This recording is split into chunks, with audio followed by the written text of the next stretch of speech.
Hey guys, welcome to Green Bean Fiction. So in today's video we are gonna see, what if Deku and Class 1A got trapped on Prehistoric Island?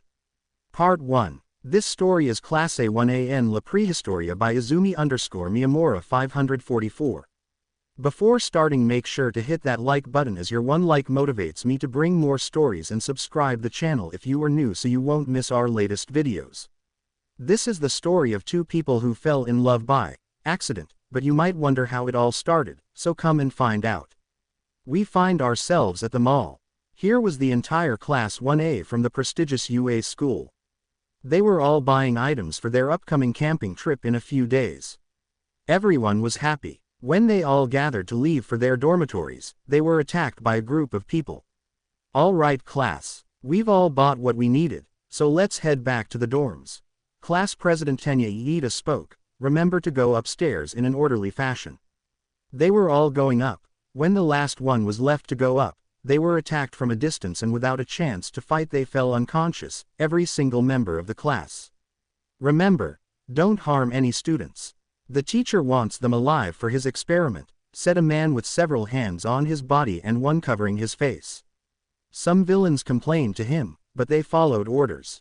Don't complain. I'd like to kill you all right here too, but it's the master's order, the man complained equally. Kurogiri, get them on the helicopter. Behind him emerged a dark mass which created a portal and absorbed all the students. After a few minutes the students began to wake up. They were all gagged and tied up. They looked around and quickly realized they were in a helicopter, due to the loud sound of the spinning blades. The one closest to the window saw that they were about to land on the coast of an island. Hey, isn't it very dangerous to land without a designated area? The driver asked his passenger. Shut up and do it, we're getting paid, so do it and don't complain, the co-pilot said, and the driver nodded and landed carefully. Fine, we'll remove the ropes, but if you try to attack, we'll kill you, the conduit said as he grabbed Suyu and used her as a hostage. They untied everyone except Suyu to board the helicopter, but not before throwing Suyu to her companions. Once the helicopter took off and was out of sight of the students, they got up to identify the place where they had been dropped off. Does anyone have any idea where we are? Iida asked, trying to remain calm. No, apparently it's an island very far from the rest of the countries, replied Momo, the class vice president. They both started talking, trying to figure out where they were, until someone interrupted. We're at Point Nemo, Izuku said timidly, everyone staring at him, which made him even more nervous. Point Nemo is the farthest point on the planet, it's in the middle of the ocean. Mythology believes that the god Cthulhu is sealed here, Izuku continued, still nervous. Perfect, but how did you know? Kaminari asked, puzzled.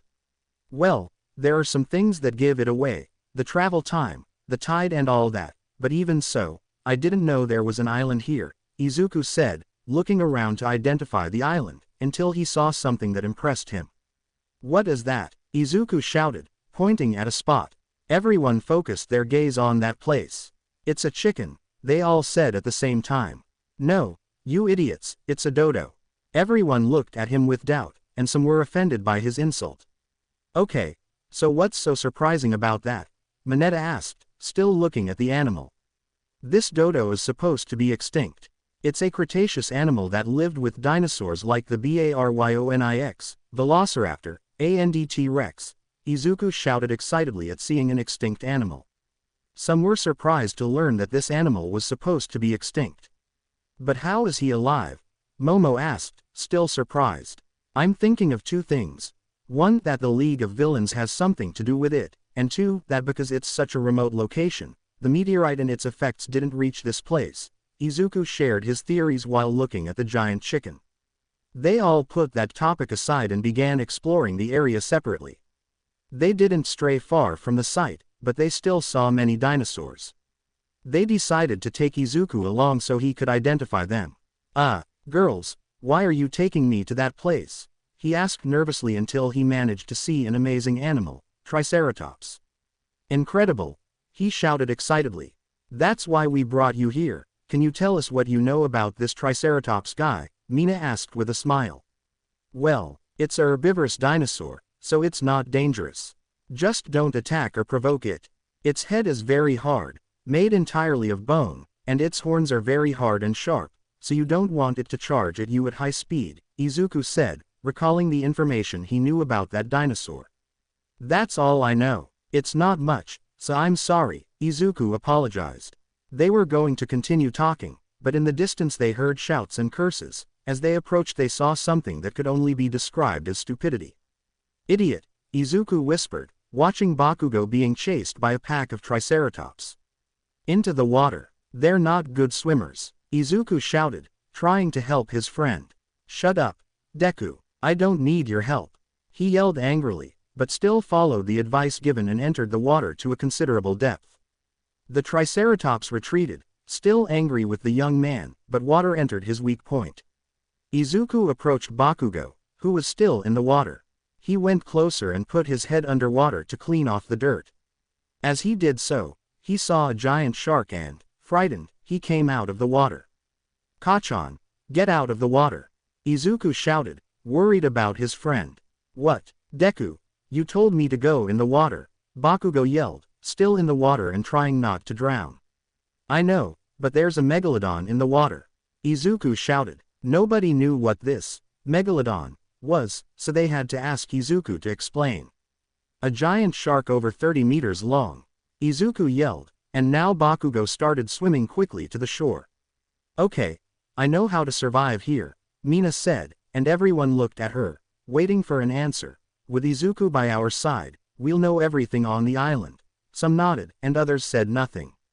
No, strength is needed before knowledge, Mineta shouted. Some nodded and others didn't, so it's better to go with Bakugo or Todoroki. And so began an argument that ended with the class splitting into groups, those who went with Bakugo and those who decided to go with Izuku. After the class split up, both teams went their separate ways around the island. Izuku decided to go along the coast since it was safer, and Bakugo, confident in himself, decided to venture into the forest. Alright guys, we'll go along the coast since it's much safer. In the forest there are probably bigger carnivores, or maybe carnivorous dinosaurs are still alive here, so let's go this way, Izuku said as he walked along the island's coast. Midoriya, can I ask you a question? Iida asked his green-haired friend. Sure, Izuku said with a smile as he thought about a few things. How do you know so much about dinosaurs? Was the question everyone wanted to ask. I've loved them since I was little, so I did a lot of research on them, Izuku replied when an idea occurred to him. Yaoyorozu, could you create a spear? Momo nodded as he tried to create a spear from his chest. All the boys turned away so as not to look perverted. I'm sorry, it seems I can't use my gift, Momo apologized, embarrassed. No problem, Iida, try using your quirk by running from here to there, Izuku pointed to a rock that was 30 meters away from them. Okay. He quickly got into position and tried to use his quirk, but it never activated. Just as I thought, they blocked our quirks or stole them. Izuku quickly tried to use his quirk, but when he struck, he only felt a small shock run through his body. Okay, they didn't steal them, they just blocked them. Well, we'll have to survive like cavemen. Everyone was scared at this. No fresh, well-cooked food, dangers everywhere, sleeping on the ground, and so on. No. Not a chance. Juro refused. I'm not sleeping on the floor and having to kill to eat. Juro shouted angrily, as did some others. Okay. Then die of hunger, thirst, or be eaten by some animal, it's up to you, Izuku said coldly, something that scared and surprised everyone. Well, that's settled then. Those who don't want to do anything, stay here. Those who want to come with me, Izuku said as he walked away from the place, searching for stones on the ground. They all stared at each other, and it only took a roar from the forest for everyone to run after Izuku. Izuku chuckled slightly at everyone, which annoyed the others. It's not funny, they all angrily exclaimed, those with green hair. Okay, Sato and I will try to gather small logs to make a campfire. The rest of you make a circle with stones for added safety. Everyone nodded, and Izuku and Sato moved away from the area. Izuku, he called out to the green-haired Sato, why did you choose me? Well, you're one of the strongest without a quirk, Izuku said simply. Oh, I guess I'll have to hunt. He trailed off, imagining himself skinning a small dodo. It'll be disgusting, but it's what I have to do.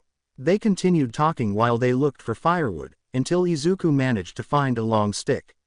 All right, Izuku exclaimed excitedly. What did you find? Sato asked. This, Izuku showed the stick. This can be a great spear, find a stone to use as the blade. They both started looking for the stone.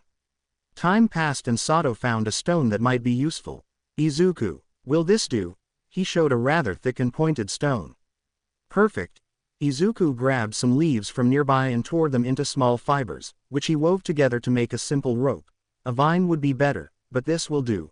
He began to attach the stone and the stick to the rope, thus creating a simple but effective spear. What do you think? Incredible, how do you know so much? Sato asked, impressed by Izuku's abilities. Well, when I was 14 I went to an extreme survival camp and they taught us a few things. They would have continued if it weren't for some sounds nearby. What was that? Izuku crouched down and ordered Sato to do the same, which he did instantly. Izuku approached with the spear in hand, and as he slowly moved the bushes aside, he found a small dinosaur. Oh! He sighed in relief upon seeing a small herd of Compsognathus. Well, little ones, I'm very sorry but we have to eat. Without thinking, Izuku stabbed one in the body, slashed another sending it flying against a tree, and stabbed the last two. Sato. We have food. Sato approached and saw the small bodies. Izuku. Sato looked at him with some fear. They were already dead when you saw them. Right? He asked fearfully, and seeing the tip of the spear increased this fear. No, Sato, we're on an island, so you won't get processed meat here. We'll have to kill, so help me carry them there and we'll skin them, Izuku said, carrying several bodies in one hand and a spear in the other. After some time they reached the point where they separated from the others. There they all were with the circle of stones and some sticks that they had gathered. Hi, Izuku greeted as he carried the bodies from the tail. We brought food. He threw the bodies in front of them. Sato, bring the rest. Sato threw a few more bodies, but he looked disgusted by it. Everyone saw the spear in surprise, then they saw the bodies with fear and disgust. They found them dead, right? Jiro asked, disgusted at the sight of the dead animals. Oh God, not again. Food won't magically appear for us. We'll have to kill. There's no shop here where you can buy meat. We'll have to do this 1,000 times over, so get used to it, Izuku said, sharpening the tip of his spear with a nearby stone. Okay, who knows how to cut? And, Uraraka raised her hand, feeling somewhat disgusted at the sight of blood coming from the bodies. Okay, here, she tossed the stone she used to sharpen the spear. It's a little sharp, heat it up so it doesn't get bacteria. Uraraka nodded and placed the stone near the embers. Okay, from now on we'll do some things. Girls, I doubt you want to go hunting, right? The girls nodded. None of them wanted to kill any innocent animals. Okay, guys, I'll make each of you a simple spear, and we'll hunt so we'll have food whenever we want. Anyone not wanting to hunt? You're not obligated to do anything. None of the boys raised their hands or said anything, so Izuku simply sighed. Okay, don't worry, I'll take care of the food, but at least bring some herbs to use as seasoning. Izuku said, looking at Sato. You know how to cook, right? Sato nodded. So you know which herbs are edible? Sato nodded again. Okay, if you can, show them which ones. We don't want them putting poisonous herbs in the food. Sato nodded and proceeded to go and gather some herbs in the forest. Time passed and Sato returned with several plants and somewhat excited. Guys, this is rosemary, this is oregano, Sato continued showing more spices. Izuku walked away and looked for a dead log. Once he found one, he carried it to his camp. Guys, help me, Izuku pleaded as he fell sideways, carrying a log almost twice his size.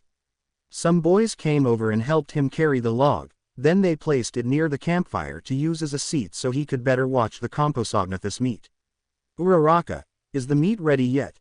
Izuku saw the girl and laughed as she tried to pull the blade he'd given her out of the embers. I'll help you. Izuku used the back of the spear to push it out. Wait for me, I'll push it into the water to get rid of the ash and also so it's not so hot. Izuku grabbed it and quickly threw it into the water. The blade immediately began to evaporate the water. Time passed, and Izuku took the stone out of the water to attach it to a short stick that was nearby with a vine that Sato brought at his request. Here, Uraraka, I put the stick there for a better grip. Izuku handed her the makeshift knife. Please try not to cut the veins, we don't want it covered in blood.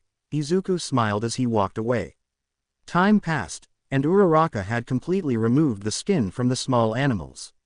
She also placed them on the stones surrounding the campfire, which the boys were constantly feeding with small logs. Alright guys, while the food's cooking, I'll teach you a few things so you don't get into trouble when you're looking for spices. Izuku looked at the men. They seemed nervous. Don't worry, they won't kill you, they'll just wound you up enough to make your escape easy. Izuku grabbed the spear and gave it to Sato. Thrust it. And so began a short training session for the boys so they would know how to defend themselves. They trained for about an hour while the food was being prepared. The girls were talking about their own business. Hey girls, don't you think Midoriya's attitude has changed a lot? Mina said, watching Izuku train the boys. He seems more like a leader than the shy kid he used to be. It was obvious, we decided to go with him, so he took this attitude to make our survival easier. The previous Izuku wouldn't have killed these 4 animals, and we wouldn't be starving to death, Momo said while also watching Izuku train the boys. Although she's showing incredible survival skills, Uraraka said, looking at the skinless bodies of the Composognatus. They would have continued talking if it hadn't been for a noise coming from the forest. They all looked fearfully at what might come out of that place, and to their relief. Well, not so much. It was a small dinosaur with what appeared to be fins on the sides of its head. Izuku heard the roar that this little dinosaur made and became alert. Close your eyes. It's a Dilophosaurus. It spits a low-grade substance that will blind you if it gets in your eye and burn like acid if it hits your body, Izuku shouted, and the girls moved away. Izuku snatched the spear from Tokiyami's hands and ran to attack the carnivore. Speechless, they all watched as Izuku stepped between himself and the carnivore. Izuku was having trouble with the small dinosaur because it was more agile than the others and easily dodged his stabs. The carnivore saw its opportunity and prepared to spit in Izuku's face. Upon seeing this, Izuku placed the spear between the spit and his face. Some of the acid fell onto his body, causing burns on his right arm and part of his chest. In pain, Izuku struck the carnivore with the back of the spear, knocking it unconscious. Izuku moved away from the unconscious dinosaur and approached his group, who were watching him with concern. Izuku, they shouted in concern upon seeing the acid on the young man's body. Relax, we just have to wash it here and that's it. Izuku took off his UA shirt, revealing his body. The girls blushed, and the boys looked proud of their classmate, friend and now leader. Izuku finished washing his wound, but the blood that came out of it caught the attention of some small fish with teeth. When Izuku saw them, he grabbed the spear and stabbed it in the middle of its body. Guys, Izuku shouted with some excitement. Who wants fish? He yelled as he raised the spear with the small fish embedded in it. Izuku stepped out and planted the spear in the ground so that the piranha was in the fire. How are the others doing? Izuku asked as he watched the sunset. Probably not that well, Todoroki said, being as direct as ever. I feel sorry for them, Sato said, now feeling compassion for his companions. Would it be a good idea to look for them? Iida asked the rest of the group. They decided to go with Bakugo, who knows nothing about survival.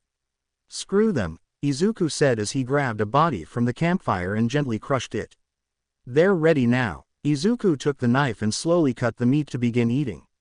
If you don't eat them, I'll eat them myself, or you can wait for the fish. Izuku then cut off a leg to eat it. Oh, don't eat the head or the chest. You didn't take out their organs, did you? He asked Urahara, who shook her head. Then, unless you want to eat a stomach, liver, heart, and lungs, don't eat the chest. And if you like brains or eyes, eat the head. Izuku said as he cut off the tail and ate it.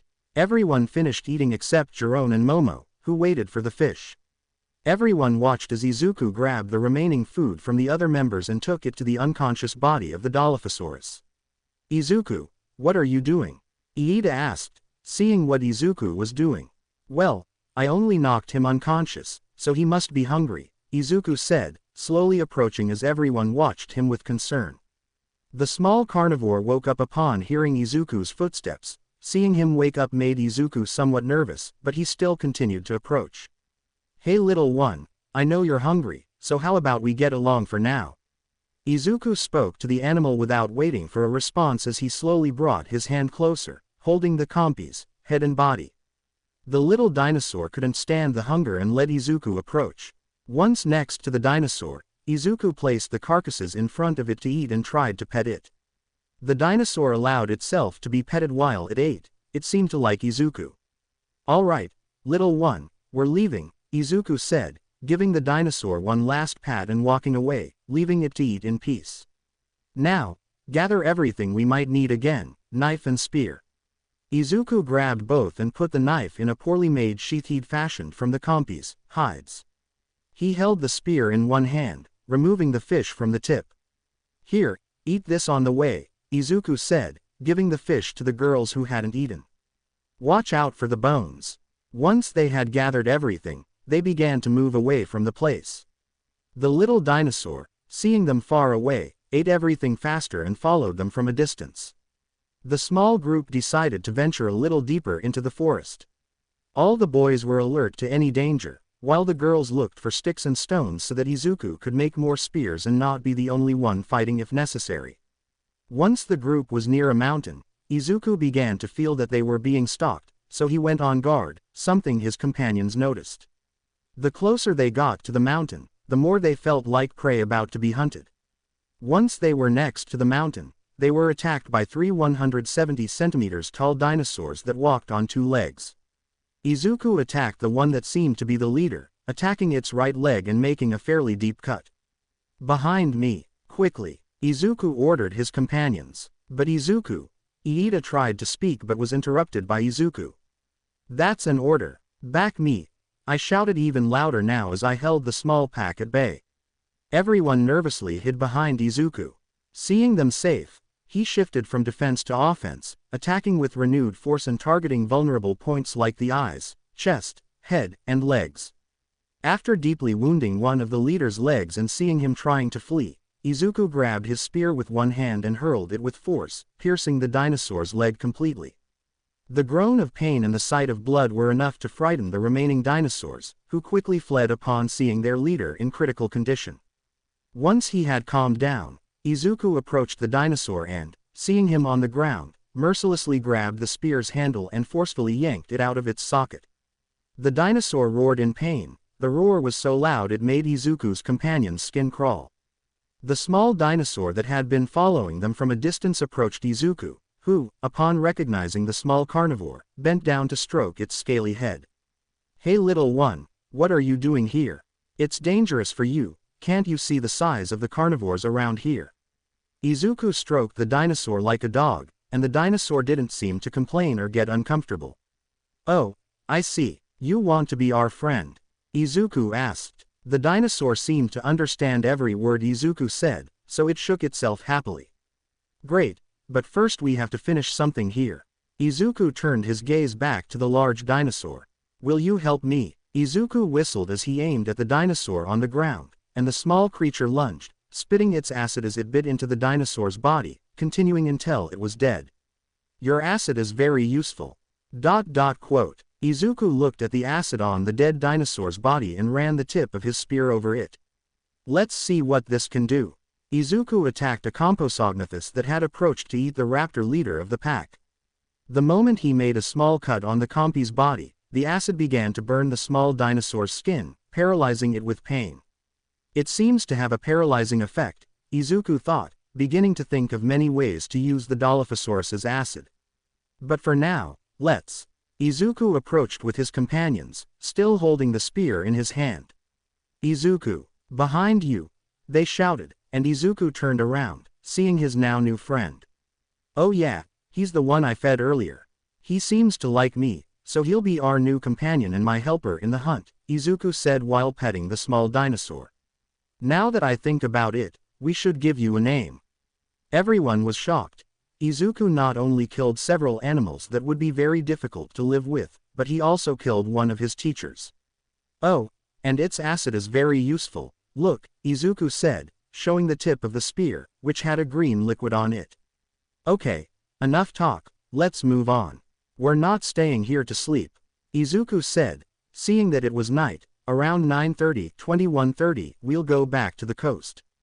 I'll be on guard duty first, then you, Sato.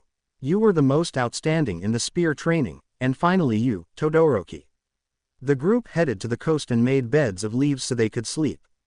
Okay, sleep. I'll be on guard duty. Izuku sat on the sand and began sharpening the spear. A few hours passed and it was Sato's turn to do his lair. Izuku went to wake him up so he could sleep.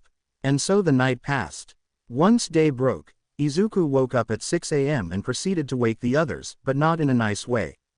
Guys, wake up, Izuku shouted in fear, mimicking heavy footsteps in the distance. A damn T-Rex is coming. Everyone woke up startled upon hearing the dinosaur's name. When their vision cleared, they saw there was nothing there and began to yell at Izuku. Don't scare us like that, Mina shouted angrily as she lightly hit Izuku. Relax, mental health is the most important thing, it was just a joke to keep us sane, Izuku said, still laughing. So, what will we do now? Tokiyami asked, somewhat uncertainly. Well, we'll try to make a shelter and a few other things, but first I'll go get breakfast. Izuku grabbed his spear and whistled to his carnivorous friend so he could eat too. Izuku ventured into the forest to hunt something different this time.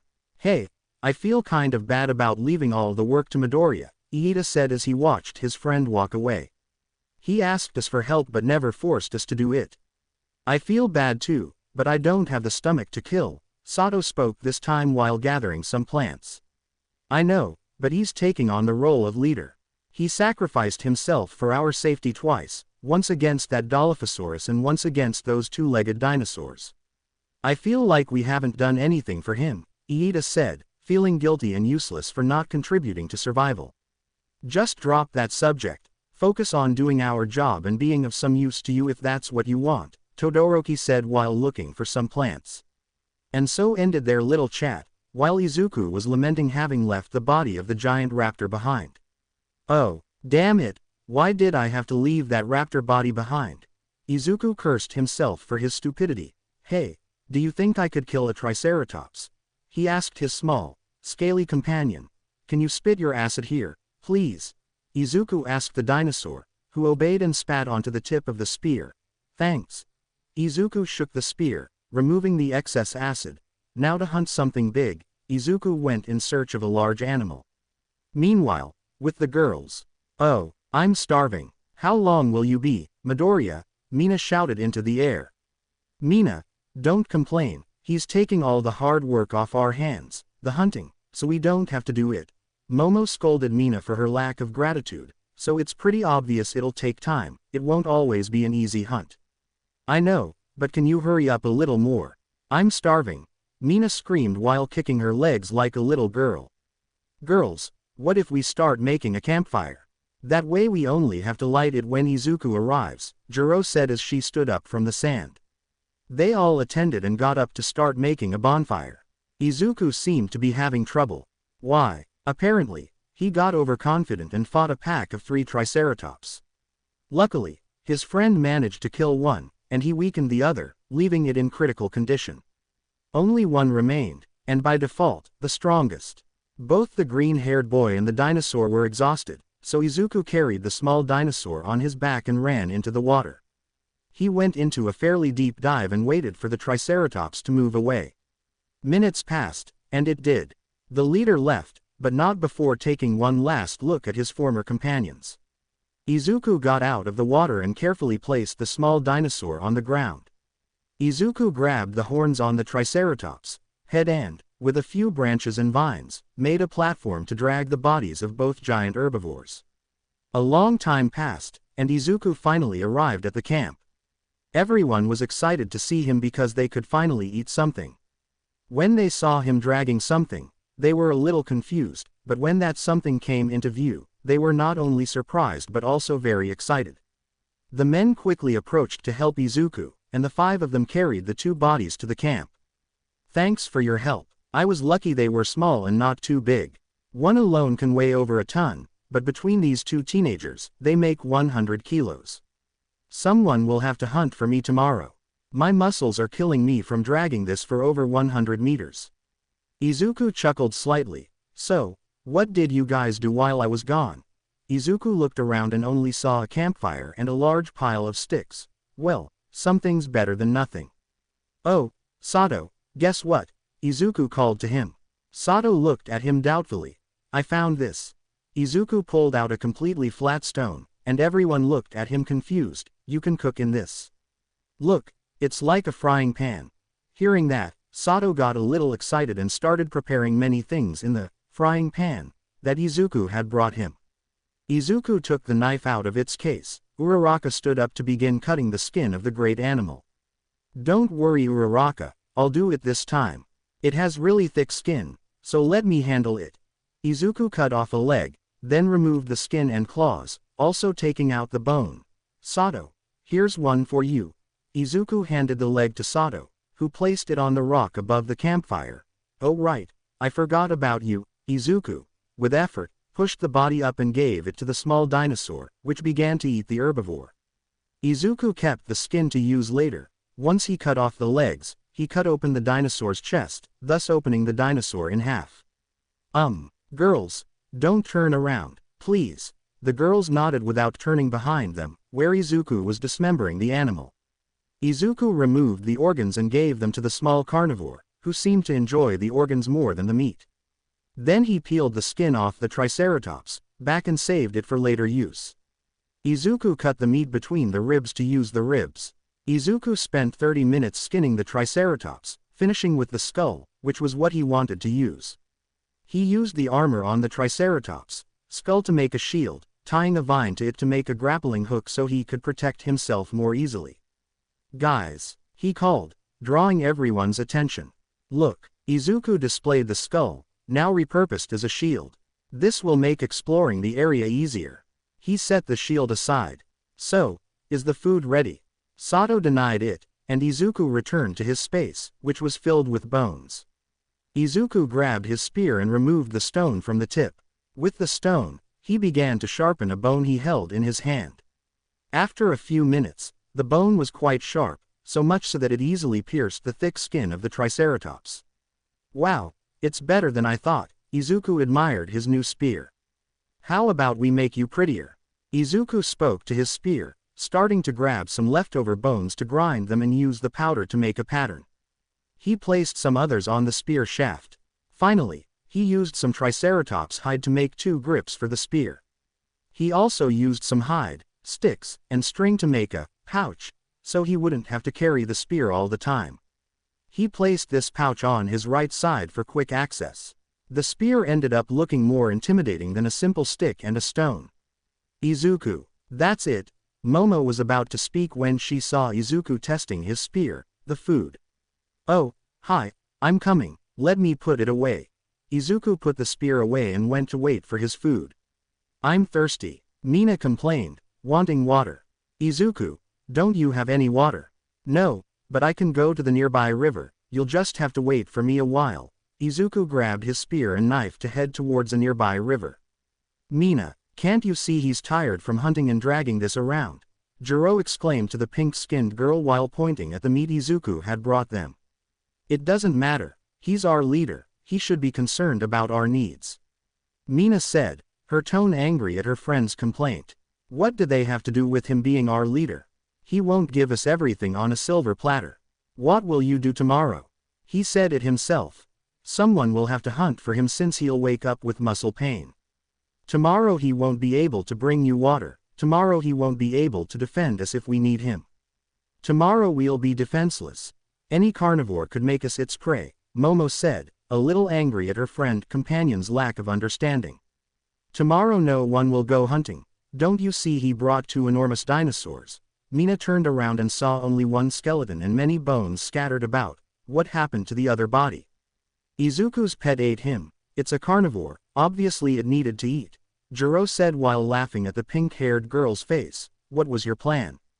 Well, one of the boys will probably go hunting, Mina said, trusting her companions. They refused to kill, did you forget? Izuku said that he alone would handle the hunt since the boys refused. Uraraka spoke up, reminding her friend of that small detail. I know, Izuku will think of us and teach his new pet to hunt, Mina said, trying to think of something reasonable. I doubt it. The dinosaur doesn't stray far from Izuku. If it were to hunt, it would be for his own benefit. Kiro, the little frog said, ruining Mina's plan. Mina tried to continue speaking but ran out of ideas. We're lost without Izuku. Izuku arrived, gave water to Mina and everyone else in an impromptu prayer, and they all ate before going to sleep, thus ending the day. Izuku woke up with excruciating pain in his arms and legs, got up, and calmly began to wake up his companions. Once everyone was awake, Izuku spoke with embarrassment. Guys, they all already knew what he was going to say, since it was obvious he was in muscle pain from the way he was touching his arms. I'm sorry but I won't be able to go hunting today, Izuku said sheepishly, leaving his friends without food. Don't worry, Deku-kun, we'll find a way to get food. For now, rest. You've done so much for us these past 2 days. Now let us help you, Uraraka said, reassuring her friend. Okay, Izuku said, sitting down on the sand with the carnivore nearby. You can go eat. Come back when you're full. Izuku ordered the small carnivore, and it ran off. Izuku stayed on the log they were using as a seat and watched as the girls built the campfire. Determined to help, Izuku got up and helped the boys look for plants. Guys, I found some berries, Iida called out, drawing everyone's attention. They all approached and saw some purple berries. Iida, pass me the berries. Izuku grabbed a berry and cut it open with his knife. It doesn't seem to be poisonous. Everyone got excited and was about to try them. Wait, we need one more test to know if it's edible or not. Izuku grabbed another berry and took a dodo from there, opened its beak, and forced it to swallow the berry. Let's wait and see. Both Izuku and the boys continued doing their things while occasionally glancing at the dodo. A few minutes passed and the dodo showed no discomfort. On the contrary, it seemed to like the berry. Apparently the berry is edible, but let me try it because if we all eat it and it's bad, we'll be screwed. Izuku ate a berry and his eyes lit up. It's really good, it's very sweet and very juicy. It could be a good way to get water without having to go to the river, Izuku said, and immediately everyone tried one, having the same reaction. Everyone gathered enough berries to eat that day. When the girls saw the berries, they wondered what they would use them for. Hey, what's that? Jiro asked the boys. They're berries, they seem to be edible. Izuku handed him a berry to try. They're very sweet. Jiro ate the berry. The moment she tasted it, she felt how sweet and juicy it was. This is delicious. The moment I said this, all the girls wanted to try one. They all had the same reaction when they tasted the berry. With this, we won't need to hunt anymore. Mina exclaimed happily. No, we'll need to eat meat, not just berries. Berries will be a good source of fiber and other nutrients, and meat will give us the protein and fat we need, so we'll have a complete diet, Izuku said, remembering his little friend. Where is Name the dinosaur? That's right, he hasn't come back since you told him to go hunting, Momo said, remembering that moment. Izuku ran quickly, grabbing his spear and skull bone shield, and ignoring his pain, ran in the direction his pet had gone. Everyone watched as Izuku ran off, then followed him a few seconds later. Izuku ran desperately, passing over many stones, branches and other things that hurt his legs, but his concern was greater, so he never stopped. Meanwhile, with Bakugo's team was exploring the forest. They all seemed to be hungry. Bakugo, when are we going to eat something? We haven't eaten in 2 days, Mineta said, looking tired and hungry. Shut up, you wanted to come, so deal with it. Bakugo yelled, seemingly not hungry at all. Bakugo, you've been eating every berry we find, you're not leaving us anything to eat, Ojiro said as he walked behind Bakugo. The group continued walking until they heard biting sounds. Without making a sound, they approached and saw a small carnivore eating a small dodo. The group nearly vomited upon seeing the entrails and organs of the small animal. Bakugo grinned and attacked the small animal, trying to scare it away so he could eat the little dodo. Shine! Bakugo tried to launch an explosion at the small dinosaur, but nothing happened. The dinosaur, seeing this, tried to attack him. The dinosaur spat its acid, which Bakugo dodged to attack it hand to hand. Help me, extras, Bakugo demanded. The group, with few options, attacked the small dinosaur. As expected, the whole group beat the little dinosaur, which was lying on the ground completely injured. With Izuku, Izuku ran at an incredible speed. Anyone would say he was using his quirk. Izuku followed some footprints that the little dinosaur had left behind him. When he reached the end of the footprints, he jumped to attack whatever had hurt his friend. When Izuku emerged from the bushes and saw his friend lying injured on the ground and his classmates fighting over a dead dodo with its stomach ripped open, he simply slammed his spear into the ground. Everyone turned around when they heard the thud. Upon seeing Izuku, they simply greeted him and looked at his spear with some surprise. "Hello Izuku," the group greeted. "How are you all doing?" Zero asked as he grabbed one of the dodo's legs. "Well," Izuku whispered as he processed what he was seeing, his classmates had just hurt his friend. Some, upon hearing that and seeing Izuku's spear, considered joining Izuku and his group. "Hey, one question." Izuku spoke a little louder. "Did you hurt this dinosaur?" Izuku pointed at the small carnivore lying on the ground. "Yes." Bakugo raised his voice arrogantly. "Are you jealous, Deku?" Bakugo spoke arrogantly. Izuku simply dropped the shield he was carrying on his back. It hit the ground with a loud thud. "Pray my group arrives before I beat you up." Izuku dropped his spear and ran to attack Bakugo, delivering a powerful blow to his face that knocked him to the ground. He continued to pummel Bakugo while he was still on the ground. Everyone was shocked to see the once shy boy attack his childhood friend, all over a simple dinosaur. "Izuku!" A female scream was heard in the distance. It was Momo, who arrived first on the scene and saw in surprise how Izuku was mercilessly beating Bakugo. She turned her gaze slightly and saw her equally surprised classmates. "Stop!" Izuku stopped and Kido got off of Bakugo. Without saying anything he pointed at his scaly friend. "Carry him," Izuku ordered, grabbing his spear and shield to leave. Without saying a word, Momo picked up the dinosaur and walked behind Izuku without speaking. Bakugo stood up and tried to attack Izuku from behind. Izuku, feeling his footsteps, turned around and quickly hit him on the head with his shield, knocking him unconscious. Izuku and Momo continued walking without speaking. Halfway there, they met their other classmates. When they saw them, they wanted to talk, but Izuku spoke first. "Don't ask questions or say anything on the way, I'm not in a good mood," Izuku said, looking at his group who nodded in confusion.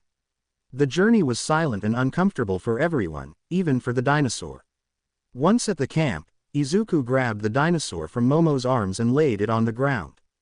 "Take care of him, I'll get some water to disinfect his wounds." Izuku grabbed his spear and the canteen he had made earlier and left. When Izuku walked away from the camp, the group sighed in relief. "Ah, that was awkward," Mina sighed, somewhat confused. "By the way, what happened earlier to make Izuku so upset?" "Well, I don't know much. When I arrived Izuku was punching Bakugo in the face," Momo said, recalling that incident from a few minutes ago. They talked for a few minutes, until they heard footsteps behind them.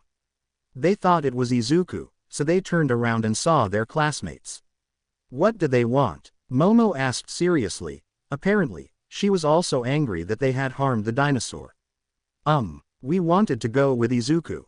Bakugo doesn't know anything about survival, he takes our food and doesn't let us rest," Ojiro said sheepishly as his companions nodded in agreement. "Stay here, but as soon as Izuku arrives he'll decide whether you stay or not," said Jiro, who was angry with them for hurting the dinosaur but couldn't leave them to their fate on such a dangerous island. "Thank you," said everyone who sat down to wait for Izuku. Izuku was at the nearby river, where he saw several fish and decided to stay and fish to get some food for his group and dinosaur. Izuku enjoyed a few minutes of fishing, and they would have continued if it hadn't been for a large crocodile about 5 meters long. At that moment, Izuku used his shield to stop a bite that was aimed at his right leg. "Damn it, they won't let me have a minute of peace," Izuku shouted angrily as his pent-up rage exploded and burst forth. Izuku attacked while defending with his shield, all coordinated to gradually weaken the giant crocodile. Seeing it tired and trying to escape, Izuku became faster and plunged his spear into the crocodile's snout, then struck its head with his shield, killing it. "Ah, ah, ah," Izuku sighed, exhausted from his fight with the crocodile. "At least we have food for several days." At that same moment all the muscle pain from the morning returned to his body. barely allowing Izuku to move. Damn it. I still have to carry this to camp. Izuku looked around and his only option was to drag the body. Damn it. Izuku gritted his teeth and grabbed the crocodile by one hand, while on his spear there were a few fish. A while passed where Izuku's group began to worry about him, since they knew the river was nearby. Hey, Izuku's taking a long time. Didn't he just go to the nearby river? The mochi girl asked worriedly. What if he was attacked by a dinosaur? Or maybe he was attacked by a giant fish in the river? Or what if he was eaten by an animal? The girls in Izuku's group were talking worriedly, while the boys watched them with some amusement. Don't worry. Izuku proved to be quite strong. I know he's okay, Iida tried to reassure the girls. But what about his body? Remember that he didn't go hunting today because his body ached from yesterday, Momo said while Iida remembered that Izuku dragged 250 kilograms. The boys who weren't part of the group misinterpreted what Momo said, some blushed at what they thought. What exactly did you do yesterday? Ojiro asked, blushing at his dirty thoughts. Momo, seeing Ojiro blush, reflected for a moment on what she had said, and then immediately turned red with embarrassment. Nothing perverted, Momo shouted in embarrassment. Time continued to pass and Izuku didn't arrive. When Iida was about to go look for him, they saw Izuku dragging a giant crocodile, while on his spear there were about 7 fish stuck. Hello. Izuku was about to greet them, but upon seeing his classmates, he removed the fish from the tip of his spear and threw it at their feet. What are they doing here? Izuku asked his group in a serious voice. Don't even try it, Izuku said, throwing the knife from his case at Mineta, who had tried to grab the spear. Well, I wanted to. Ojiro tried to speak but Izuku interrupted him. I wasn't talking to you, what are they doing here? Izuku asked his group again. First, calm down, Iida told Izuku, who nodded and approached Mineta to grab his spear and knife, both of which were stuck in the tree trunk where they were sitting. Now, what are you doing here? Izuku asked again as he put away his spear and knife. Iida explained everything to Izuku, while everyone watched Izuku waiting for an answer. Those who weren't part of Izuku's group hoped for a positive response, while the others didn't know what he would say. No, Izuku said simply. Everyone stared at Izuku in surprise, they were about to shout and protest. Don't you dare yell or complain to me. You decided to go with Bakugo even knowing his attitude, but even though you're not staying with us, I'll give you food only today, Izuku said, emphasizing the last part. Everyone nodded. Izuku placed his spear in the fire to cook the fish inside, then began to dismember the crocodile. Sato, ready to cook? Izuku asked. I was waiting for you to tell me, Sato said, grabbing his stone and excitedly starting to cook the meat Izuku was handing him. Everyone watched Sato and Izuku working as a team. Some turned around and saw Izuku pulling out the meat and seeing the crocodile's intestines, which made them vomit. Oh, by the way, I'll have the ribs, Izuku said as he cut the ribs, bones and all. I cook these differently, so keep them separate from the rest of the food. And so some time passed where Izuku finished removing all the meat and skin from the crocodile. Obviously, he kept the skin to use for some other things. Izuku moved away from the group to look for 2 stones that have a specific shape. After a few minutes of searching, he managed to find them. Iida, do you still have those berries we found this morning? Izuku asked, and Iida nodded as he took some out of his pocket.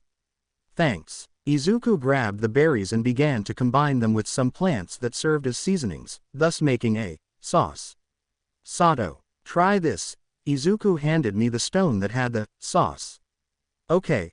Sato tasted it and was surprised by the flavor. It tastes like barbecue sauce. It's a combination of the berries Iida gave me and some plants. Look, Izuku began telling Sato the recipe, who was a little surprised by Izuku's skill. This is what I wanted the ribs for. Izuku smiled as he went to get some sticks to make a very simple grill. Izuku finished making a grill out of sticks, making sure they weren't dry so they wouldn't burn. Then he put it on the fire and placed the ribs on top while pouring barbecue sauce over them. Everyone ate happily, some chatting while they ate. Izuku, while eating, remembered that he had to treat his dinosaur friend. When Izuku went to see the dinosaur, he checked his wounds and saw something that scared him. They're infected, Izuku whispered sadly. I'm sorry, I forgot about your wounds. They got infected because of me. Izuku hugged the little dinosaur while apologizing. Everyone saw Izuku sadly hugging the dinosaur. No one knew what was happening, so they waited for someone to ask. Izuku, what's wrong? Uraraka asked. When Izuku turned to look at Uraraka, they saw that his eyes were teary. Huh, what's wrong? His wounds got infected, Izuku said. His group understood what was happening and felt sad for the little dinosaur. So what? It's just a simple island dinosaur, Mineta said while eating a piece of meat. Mineta, sometimes you don't know when to shut your mouth, everyone in Izuku's group said. But what's going on? Mineta asked, confused. The thing is, that dinosaur is, so to speak, his pet. Everyone was surprised that Izuku had a dinosaur as a pet. Izuku simply grabbed his canteen and began pouring water on the wounds, ignoring Mineta's comment. Izuku was desperately trying to heal the dinosaur somehow. After that, Izuku simply accepted the dinosaur's end. Izuku was watching the dinosaur and decided to end its suffering. Izuku grabbed his spear and approached the dinosaur. I'm so sorry. Izuku began to remember the 2 days he spent with the dinosaur, how well they got along, all the moments they spent together, came flooding back to Izuku's mind. He shed a few tears, closed his eyes just like the dinosaur, and a sound of flesh being pierced was heard. Everyone saw how Izuku had stabbed his former pet and friend in the head. Izuku grabbed a stick that was burning in the campfire and placed it on top of the dinosaur's body. Using the crocodile's skin, Izuku created a small bag and waited for the body to be completely incinerated. Once only ashes remained, he gathered them and put them in the bag, to which he tied a string to make a necklace, which he immediately put on. Remember that you're leaving tomorrow. Don't get too used to being together. I'm going to sleep, Izuku said while shedding a few tears and grabbing the bag that held his friend's ashes. Izuku fell asleep much earlier than everyone else. He fell asleep at 7:50 p.m. while the others fell asleep at 11:30 p.m. The night passed and when everyone woke up they began to say goodbye to Bakugo's former group. Izuku just stared sadly at the pouch on his necklace. It was only a few days, but you were still my friend. Izuku smiled as he grabbed his spear and shield. From this moment on I'll be serious, Izuku said as he watched the group say their goodbyes. Once everyone had left, Izuku's group saw him. Izuku had a serious look but a smile on his face. They all smiled and went to him. Hey, where's Tokiyami? Izuku asked, noticing the absence of the bat chicken. He decided to leave with the others, Iida said, sounding somewhat sad for Izuku. Well, one less mouth to feed, Izuku laughed as he walked away from the camp. Hey Izuku, what should we do? The whole group asked their leader. Now we'll go explore the island. We can't stay on the coast all the time. Izuku ventured into the forest towards a giant mountain visible from the shore. His group followed him while looking around on alert. And that's how Izuku lost his friend, but this only motivated him to continue exploring the island to prevent something like this from happening to him again. We see the group trapped in a cave that apparently had a nest inside, but this group was being cornered by a huge dinosaur, much larger than the T-Rex. But how did they get to that point? Let's find out together. Flashback. The group ventured into the forest after saying goodbye to their companions and the loss of a friend pet. The group, still brimming with confidence, ventured into the deep and inhospitable jungles of the island. Izuku, the leader of that group, spoke with some fear. Something's coming, I stammered, hearing heavy footsteps at high speed and feeling the ground vibrate slightly. The group, who looked somewhat worried as their leader felt fear for the first time after arriving on the island, then hid. Cover yourselves in this so he won't recognize your scent. Izuku held out his hand covered in some kind of mud. Quick. The whole group nodded and piled it on to disguise their smell. At that moment they saw a herd of triceratops running at great speed. Behind them passed a giant dinosaur which they all knew perfectly. A Tyrannosaurus Rex, Uraraka whispered in surprise and fear as she watched the imposing dinosaur pass in front of her. Damn it! Don't stop, Triceratops. Keep running and get him away. Izuku pleaded, trying to keep his team safe. It seemed the universe was against them, and the pack turned around and headed to its current position. Izuku pushed everyone away as he walked off in another direction. Everyone watched as the herd of Triceratops passed by, followed by the T-Rex, which immediately caught the youngest Triceratops and began to eat it. Everyone felt sorry for the little dinosaur, apart from a little disgust at the brutality with which the giant dinosaur ate the little Triceratops. Izuku took advantage of the fact that the T-Rex was distracted eating the little boy, and that the pack turned around to try to save him, so Izuku left with his team far away from there. The whole group sighed with relief. This mud was really helpful in keeping us from being discovered, Mina said, looking at her mud-covered arm. Yes, mud. Izuku spoke somewhat nervously. Izuku, this is mud, right? They all asked while looking at Izuku angrily. I'll just say one thing. If you have a wound, clean it immediately because I doubt those herbivore bastards will heal it. When he finished speaking, everyone started looking for a river to clean their bodies. Okay, calm down, we're in a forest, there are probably rivers nearby, Momo said as they searched for the river. It could also be an underground river, Izuku said, worrying the group about not finding a river on the surface. Shut up, they all shouted, cursing Izuku for making them get covered in shit. Well, I'll keep walking. You guys look in the river if you want. Izuku started walking away from the place. The resentful group, still covered in shit, followed Izuku without stopping and risking being eaten. Izuku laughed at his friends' masks. He knew it was clay and not shit, but he wanted to play a prank on them. They continued walking until they reached a river. They all quickly wanted to wash off the mud, but a giant crocodile and several piranhas intervened. With nothing else to do, Izuku drew his spear and shield to fight. All his classmates watched expectantly as Izuku coordinated each attack to defeat the enormous crocodile, which obviously had much more strength than Izuku. Everyone saw Izuku's fighting style as an art. Every movement was clearly designed for a purpose, from the moment he thrust with the spear to when he returned it, all planned to avoid wasting energy.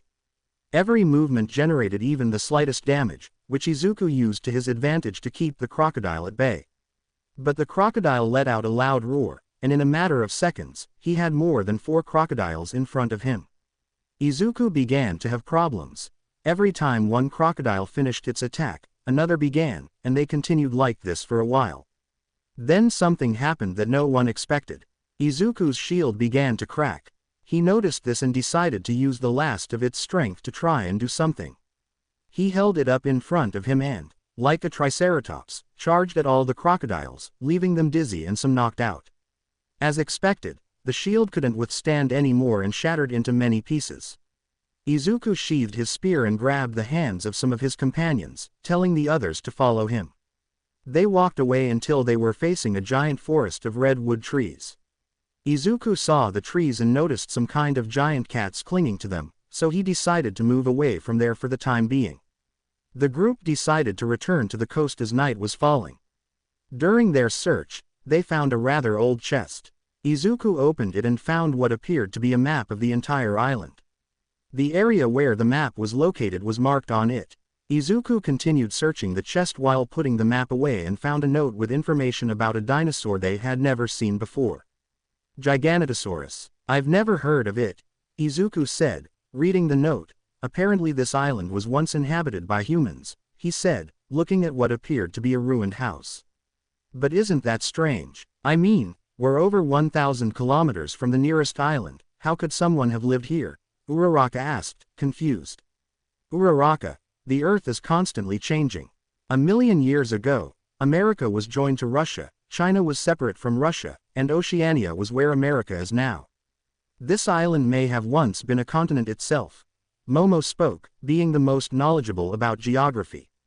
You're amazing, Yaomomo. Jiro and Mina complimented the raven-haired girl, making her blush with embarrassment. It's nothing. Compared to Izuku, my knowledge is minimal, Momo said as she watched Izuku continue reading the note without paying attention to his surroundings. While it's true that Izuku has both intelligence and strength and skills, you are incredible, your knowledge surpasses that of anyone here, they continued praising, especially Jiro, which made the raven-haired girl blush. Let's get out of here right now, Izuku said seriously, apparently having just finished reading the note. What's wrong? Why are you so worried? Iida asked his friend, noticing his concern. This enormous dinosaur lives in warm mountains, Izuku spoke and everyone saw no problem with that. And what's the problem? Mina asked, confused by her companion. We're in a forest, on the slope of a mountain. I pointed to the map on the left and they saw that there was a mountain about 500 meters away. Okay, let's get out of here, almost everyone said at once. They were about to walk away from there, until they heard heavy footsteps at an incredible speed. The ground trembled with each step, and they all feared the worst. A T-Rex, a Carnotaurus, thought those less familiar with the prehistoric world. These footprints make it impossible for it to be a T-Rex. The speed isn't that of a large herbivore. Definitely, I speak left with fear and worry. What's wrong? What is that dinosaur? They asked fearfully upon seeing their leader like that. It seems they weren't joking about its size, Izuku stammered, turning his head to look at his classmates. That dinosaur running this way is definitely over 50 meters tall. What are you saying? Don't try to scare us. They spoke fearfully, and that fear increased when they saw numerous dinosaurs running in the opposite direction from where the footsteps were heard, besides seeing some trees fall in the distance. If we don't get away, we'll be lost, Izuku shouted as he ran, along with the rest of the group. They spent 5 minutes running non-stop while dodging some giant trees and rocks in their path. Some were very tired, but for fear of being eaten they kept running. Uraraka and Tsuyu were so tired they could barely move their legs. Izuku, noticing this and not wanting them to be eaten by that giant dinosaur, put one on his back while carrying the other on his shoulders, and continued running until little by little they all became exhausted. Izuku had guided the group in such a way that they circled the dinosaur on their own, far from its range of sight and smell, thus avoiding having to keep running. Todoroki saw a cave in the middle of the mountain, and pointed to it, hoping to take refuge there. Midoriya, there's a cave over there. Todoroki pointed to the cave, and Izuku nodded. We'll rest there for a while, then we'll try to get back to the coast. Everyone agreed, and once inside the cave they saw that it was very large and deep. This reminded me of her sad face. Izuku, with the help of Todoroki, who could use a little of his fireside to illuminate the area, explored the cave. When they reached the end, they saw something unpleasant, a nest and an egg the size of a person. Both Izuku and Todoroki knew that staying in that cave was a bad idea and ran to warn their friends. But as soon as they arrived, they saw them, their friends being cornered by a huge dinosaur very similar to the one in the note Izuku had read earlier. The group was terrified. A huge dinosaur was right there among them. Some wanted to run away in terror, but they knew that enormous dinosaur would eat them. Well, that's what everyone thought, except for one person. She thought she would be much faster than that dinosaur. After all, it's very big and weighs a lot of weight means little speed. Right, that person, or rather she, was about to run, and so she did. Mina, Uraraka shouted, seeing her friend running towards the cave exit. Don't take this the wrong way, but I don't want to die. She didn't finish because the dinosaur stepped on her, leaving her breathless. They all watched with disgust and fear as that enormous dinosaur played with the living, awake body of its friend companion, only to slam her to the ground after a few minutes and dismember her to swallow her piece by piece. Everyone was on the verge of vomiting. The boys simply stared down sadly at the loss of their classmate, while the girls were sobbing and were about to burst into tears if not for Izuku ordering that their mouths be covered. Calm down, don't cry. If you make any noise, we'll end up like her. It was really stupid of her to do that, so don't do anything that might upset him, Izuku said seriously. He was also sad for his classmate, but he would leave that for another time. But what will we do, Izuku? We're trapped with that enormous dinosaur. We're going to die, Juro shouted, having freed herself from its grip. Idiot, don't scream or you'll attract its attention. Izuku shouted in a whisper so as not to alert the dinosaur that was still eating what was left of the pink-skinned girl. And what's the plan? Iida asked, as Izuku sat down on the floor. It might sound stupid, but it's our only chance. Someone will have to go all the way to the back of the cave. There's a nest with an egg there. They'll bring it back, and we'll move forward with it. They're animals, so they must have maternal instincts. I doubt it will attack us if it's its egg. Once we're a few meters away, we'll leave it and get out of here. Izuku spoke, and everyone nodded. Okay, now the roles. I'll stay here in case it decides to attack us, as will the boys. Todoroki and the girls go for the egg. Everyone nodded, ready to get out of the cave alive. Minutes passed and the dinosaur slowly finished eating the pink-skinned girl's body. This made Izuku nervous, as he didn't see the girls with the egg nearby. One more minute and the dinosaur was finished. Then it turned around to look at the boys, who became nervous at the sight of those bright eyes, the large mouth, and sharp teeth covered in blood. Its mere presence made them nervous, and they wanted to run, but they knew that a fate equal to or worse than that of their classmate awaited them. Then their salvation arrived. They had finally arrived.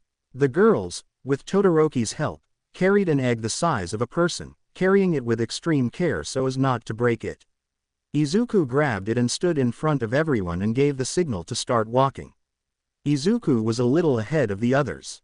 The dinosaur roared, ready to eat Izuku, until he raised his hands with the dinosaur egg in them.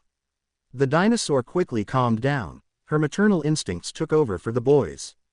Then they all crossed the exit, and Izuku ordered them to leave. "Okay girl, we're not going to hurt your son. I'll leave him here, and if you get too close to me, you can say goodbye to him," Izuku said, drawing his spear and pointing it at the egg. Izuku slowly moved away from there, and once in the forest, he ran far away towards the coast to meet his friends. When he reached the coast he saw that it was getting dark and there were his friends sitting around a campfire. "Ah," Izuku sighed, sitting down with his classmates. "What happened while I was gone?" "Not much, we just made a campfire and that's about it," Todoroki said seriously, as always. "Okay, I'll find something for dinner." Izuku walked away with his spear. Everyone fell into an awkward silence. They had all remembered their lost friend and were saddened, some even sobbing a little. But they quickly remembered what Izuku had told them one night after the death of their scaly friend. Flashback. The group is seen waking up, and there they see their leader smiling, as if their scaly friend hadn't died yesterday. "Hey, Izuku, aren't you sad about your loss?" Iida asked his friend, who was smiling. "Yes, but my mother said something to me as soon as my father died. If you're sad about his death, keep living, keep moving forward and make your own life. Maybe someday you'll know the reason why you're alive," Izuku said melancholically, remembering the words his mother told him when he was just a child. "I'm sad about his loss, but that's life. No one here will live forever. We'll all die of old age or something else, so that's why I smile, to discover my reason for living," Izuku said, and everyone watched as he started walking towards the forest. Fin flashback. Izuku arrived with several dodos and a few fish to cook and then eat. The day ended with our group chatting animatedly over lunch, then deciding on schedules for taking turns standing guard and going to sleep. The whole group woke up, but they felt that something, or rather someone was missing. They quickly remembered their friend's death and were saddened.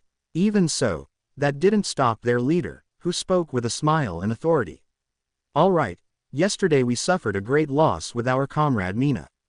As leader, I shouldn't have allowed that, so I apologize for not doing anything to stop her, even knowing what awaited her," Izuku said, apologizing as he knelt down and bowed his head in a gesture of forgiveness. Everyone watched this with surprise and some discomfort, so they quickly denied it. "No, Izuku, you weren't to blame at all. It was her decision. She ran even knowing what might await her." He tried to calm his friend Iida, "So hold your head high." Izuku raised his head, which had a little sand on his forehead, and struck the ground with the back of his spear. "Okay, let's explore a bit more. If I'm not mistaken, we're in the southeastern part of the island. Apparently, this island has two smaller islands on either side. We'll go check out the closest one."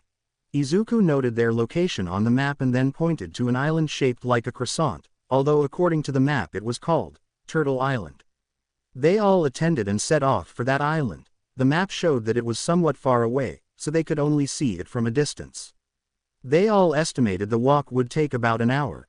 Just thinking about the enormous number of steps they would take made their feet hurt, but they walked on without stopping. 10 minutes of walking passed in awkward silence. Many missed Mina, as she was the one who broke the tension, and this only made the atmosphere more uncomfortable. If it weren't for the fact that tiredness made a member of the group speak up. "How much further is there? My feet hurt." Uraraka spoke wearily, looking as if she could barely walk. "Well, according to my calculations, there are still 50 minutes left, so you'll still have to walk," Izuku said, while Uraraka, upon hearing how much time was left, almost fainted. Can't we rest? Suyu asked, trying to buy her friend some time to relax. Look over there. He pointed to the forest where several dinosaurs were seen stalking them. I highly doubt we'll survive if we rest. Further ahead it's even worse. The map is divided into zones. It seems its creator helped us and divided the map from areas sparsely populated by dangerous creatures to the most dangerous zones, Izuku said while looking at the map. They all nodded, and their will to live, overcoming their tiredness, made them continue onward until they reached a river. At this point, they only had 30 minutes of walking left. Okay, it seems there's nothing too dangerous around here, so we'll rest for a few minutes. Bathe in the river if you like. I doubt you'll smell good after 6 days. Izuku said as he went into the river to wash off some blood he had from fighting a small, hairy dinosaur Pegomastax. As Izuku was cleaning the blood, he felt a bite on his foot. He saw a small piranha, no bigger than a 7-year-old's hand, and simply kicked it away. It's best if we take turns. I doubt they want us to see them bathing, Izuku said, looking at the girls who nodded. The boys moved away to avoid seeing the girls bathing, well, cleaning themselves, more than anything. The women took off the uniforms they had been wearing for several days, leaving them in their underwear. Well, it's like in the locker room, only without the lies and trying to see us, they all said, trying to calm their nerves. But, some animal might come and eat us, Jiro said, making them all afraid as they remembered that the men had left to avoid seeing them. But Izuku said it was safe, Suyu said, calming her nerves a little. Okay, stop with the paranoia and finish quickly, the boys might show up by chance, or worse, Mineta's group, Momo said as she entered the water, noticing its temperature, it's cold. They all slowly entered the river, confirming what their friend had said, it was cold. Several minutes passed while the girls bathed, but a joke unleashed disaster. Uraraka had the brilliant idea of pushing Suyu into the water, so Suyu got her revenge by pulling Uraraka's feet. Stop it, girls, Momo said as she watched the girls throwing water at each other. No, both girls raised their voices as they threw water at the raven-haired girl. And so began a war of duos, Momo and Jiro vs Suyu and Uraraka. They were in their water fight for about 10 minutes, and would have continued if it hadn't been for a huge crocodile that not only almost ate one of the girls, but also attracted the attention of all the dinosaurs near the area. The girls saw this and got out of the water as fast as they could, grabbed their clothes and without putting them on, ran away from there. The boys were worried about the girls, but they didn't want to approach them because they knew there was a possibility that they were just playing around and would be accused of being perverts.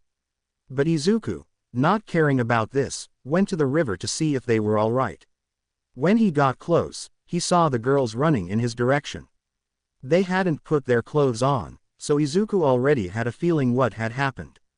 He approached and at no point lowered his head to look at the girls' bodies. What happened? Izuku asked, looking into Momo's eyes. Izuku was fighting against his hormones because he couldn't see her body. Well, we were attacked by a giant crocodile, Momo said, sounding somewhat uncomfortable with her current situation. Don't even think about going. That crocodile attracted the attention of more dinosaurs, there are probably a lot of them. Even if I don't go, we'll end up fighting them, after all, they're following you. Izuku grabbed his spear and ran to fight the dinosaurs that almost hurt his friend. Izuku arrived and was surprised. He had been warned that there would be many, but he hadn't thought there would be so many. There were more than 20 dinosaurs there, many of different breeds, but they all wanted the same thing, Izuku's human flesh. So they all charged at him. Some packs split off to attack other dinosaurs, like the raptors that attacked the Carnotaurus, the Sarcosuchus that attacked the Baryonyx. Several packs fought over Izuku's flesh, while the alphas of these packs rushed to attack him. Izuku, lacking ideas, grabbed his spear and raised it, wanting to appear taller. For once since arriving on that island, the world dialogue gave him a helping hand, and a great roar echoed through the forest. The dinosaurs fled from there. Izuku sighed and left, completely nervous from almost fighting several packs. He left and found his classmates already dressed and waiting for him. Izuku, are you okay? They asked, worried about their friend. Yes, I scared them away, Izuku said, but they didn't believe him. A 15-year-old boy scaring away 20 dinosaurs. Impossible, the girls thought. Hey Izuku, what did you do? I don't think you scared them off, Jiro said, not believing her teammate. Jiro threatened a Giganotosaurus that's almost 3 times bigger than a T-Rex, killed a herd of Triceratops, tamed a dinosaur. I mean, scaring away 20 dinosaurs is just another anecdote, she said, smiling as she recalled all the bad things that had happened to her. Well, let's go to the others, and sorry for seeing you all half naked. They all blushed at the memory, but they also remembered that Izuku had never once looked at their bodies in a lustful way, not even their breasts or buttocks, so they accepted his apology. He was still the good boy he had been before arriving on the island, and that reassured them. The group regrouped and continued their walk to Turtle Island. The journey was rather quiet as everyone was lost in their own thoughts. But Izuku was thinking about different things, different strategies to neutralize and if necessary kill the dinosaurs he had encountered throughout his stay on the island, making use of his great intellect. After another 15 minutes of walking, they found themselves in a hostile area, so Izuku instantly became alert. Alright guys, we're in a dangerous area so be careful, let me know if you see anything, Izuku said as he walked with the spear in his hands. They all attended and passed through that area without problems, until they heard noises of meat being torn off and some cries of desperation. Without warning, Izuku ran to the place where the screams were coming from. Help! A person screamed as they watched a 2.5-meter-tall dinosaur devour their unconscious companion.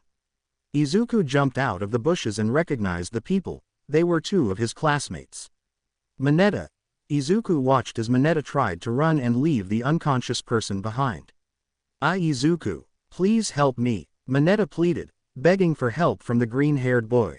Izuku turned to see who the Carnotaurus was eating, and it was Kaminari. Izuku watched as Mineta tried to abandon his friend instead of trying to save him. Mineta.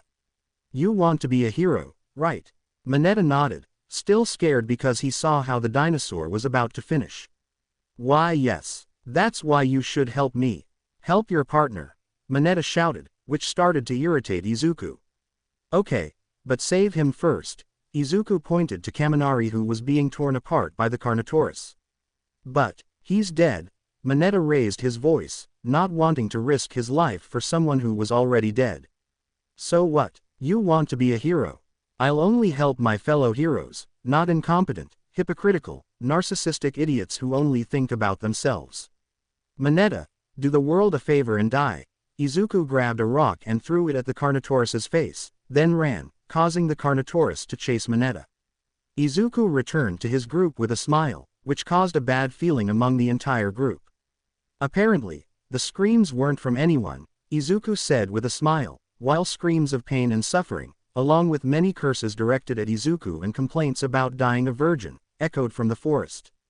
Let's continue. The group didn't want to go into details, they already imagined whose screams they were and what had happened.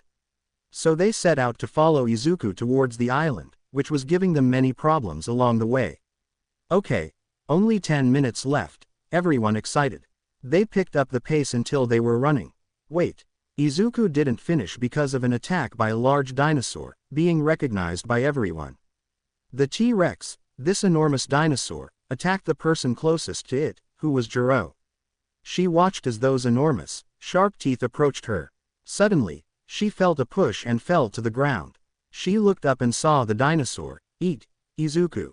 Izuku. They all shouted in unison as they watched their friend being eaten. Everyone was shocked to see how the young man who guided them and helped them survive on the island they arrived on. When their hopes were lost, when they thought they would die, something began to happen in the mouth of the T-Rex. Huh, what's wrong? Momo asked as she watched the T-Rex's snout bleed profusely.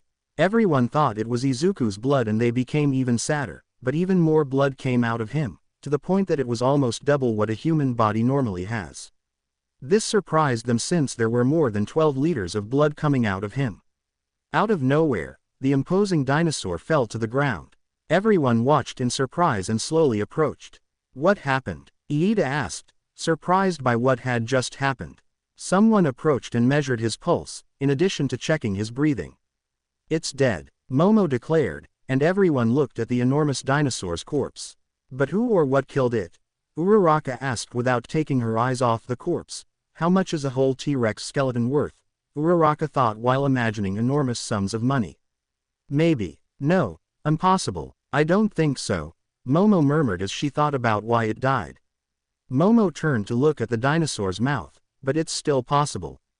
Huh, what's wrong, Yaomomo? The rocker asked, still saddened by her friend's sacrifice for her. Izuku is alive. She dropped the bombshell out of nowhere, shocking and exciting everyone. Before you say anything, it's unlikely but there's a chance Izuku wasn't swallowed and killed the T-Rex by cutting its throat from the inside. Nobody believed what Momo said, but something told them to wait a little while to see if anything would happen. Minutes passed, and more minutes, and nothing happened, so they were about to leave. It seems I was wrong. Sadness completely enveloped the group. They were about to leave, but they heard the T-Rex's mouth slowly opening. There they spotted some red sneakers. Then they saw a badly damaged pair of UA pants and recognized their friend. They quickly went to help him open the carnivore's mouth. Izuku! Jiro shouted with excitement and happiness as she hugged the green-haired boy. I'm sorry, I'm sorry, I'm sorry, I'm sorry. If it weren't for my stupidity, you wouldn't have gone through this, Jiro apologized repeatedly. Don't worry, if I didn't intervene you would die. I would do it 1,000 times more if necessary, and not just for you, but for all of you, Izuku said, looking at his friends who were trying to hold back tears of joy at seeing his determination to protect them. I know you want to come here. Everyone hugged Izuku happily, not realizing he was covered in T-Rex saliva and blood. At least I'm not the only one covered in saliva and blood. Izuku laughed as everyone saw him covered in blood and drool, then they saw his body and it was the same. Everyone cursed Izuku as he laughed. Their first stop was at a river to clean off all the drool and blood. Izuku looked at his spear in his hand. It was broken in two. Izuku saw the tip, and an idea came to Izuku's mind. Even though Izuku saw that his friends were cleaning themselves up, he went to look for a long, flexible stick and also for a vine or some leaf with thick fibers. A few minutes passed and Izuku was cutting strategic parts of the stick so that it would bend, as well as making an area for a small projectile to enter.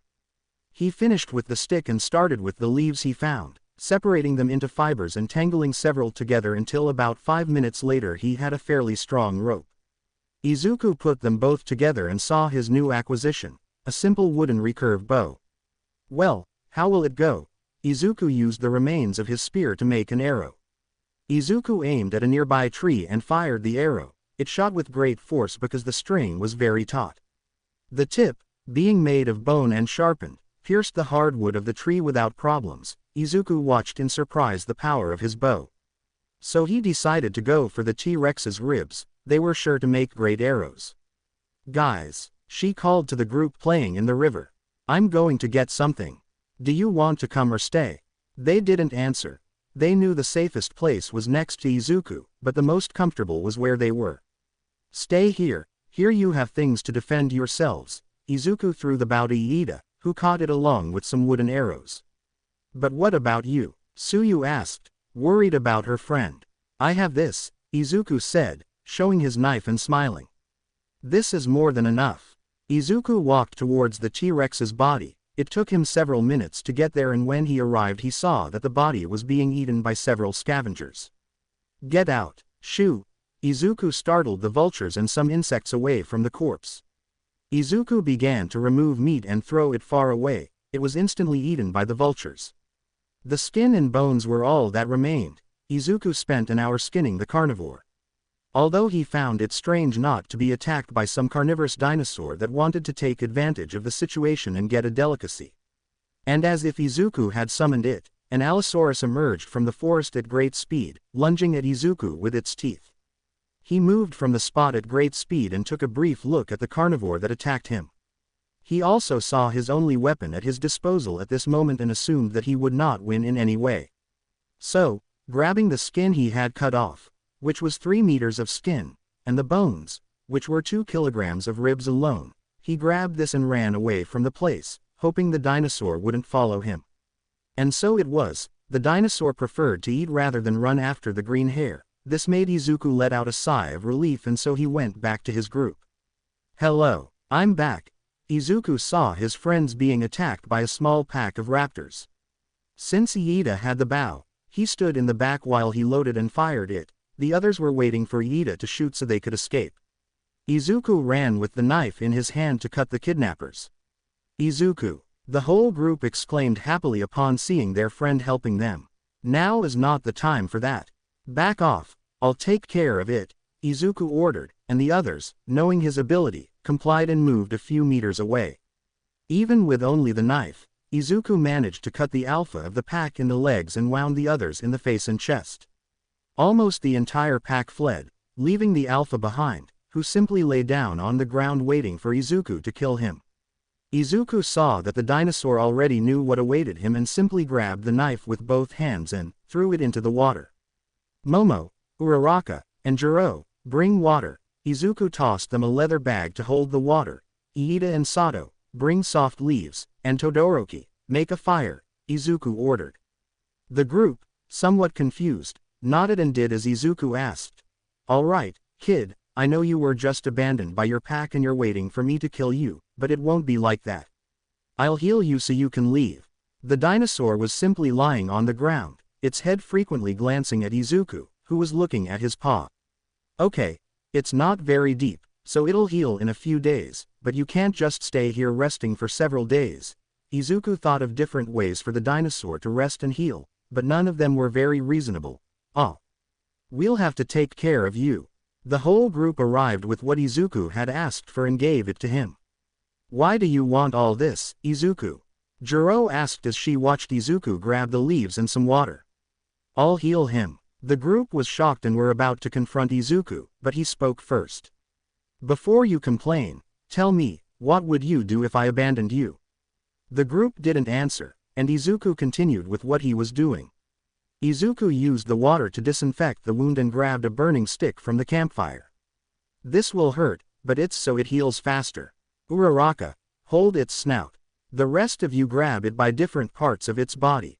Everyone nodded, except Uraraka was a little scared as she reached out to hold the raptor's snout. Izuku brought the burning stick closer and placed it on the wound. The dinosaur struggled to break free, but it was held fast on all sides and couldn't. It also tried to bite everyone, but its snout was stopped, so it just waited for it to finish.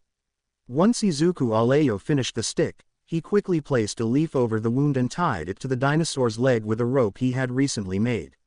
Okay. Once I cauterize the wound, you'll be fine by tomorrow, Izuku said to the dinosaur still lying on the ground. We'll sleep here tonight, Izuku added, seeing that it was already night. Tomorrow we'll continue our journey. I'll take the watch first. Thus they decided the order of the guard and brought the day to an end. Everyone was waking up except for Izuku, who had been awake for a while. The whole group watched as he treated the raptor's leg wound. All right, I think you can walk now.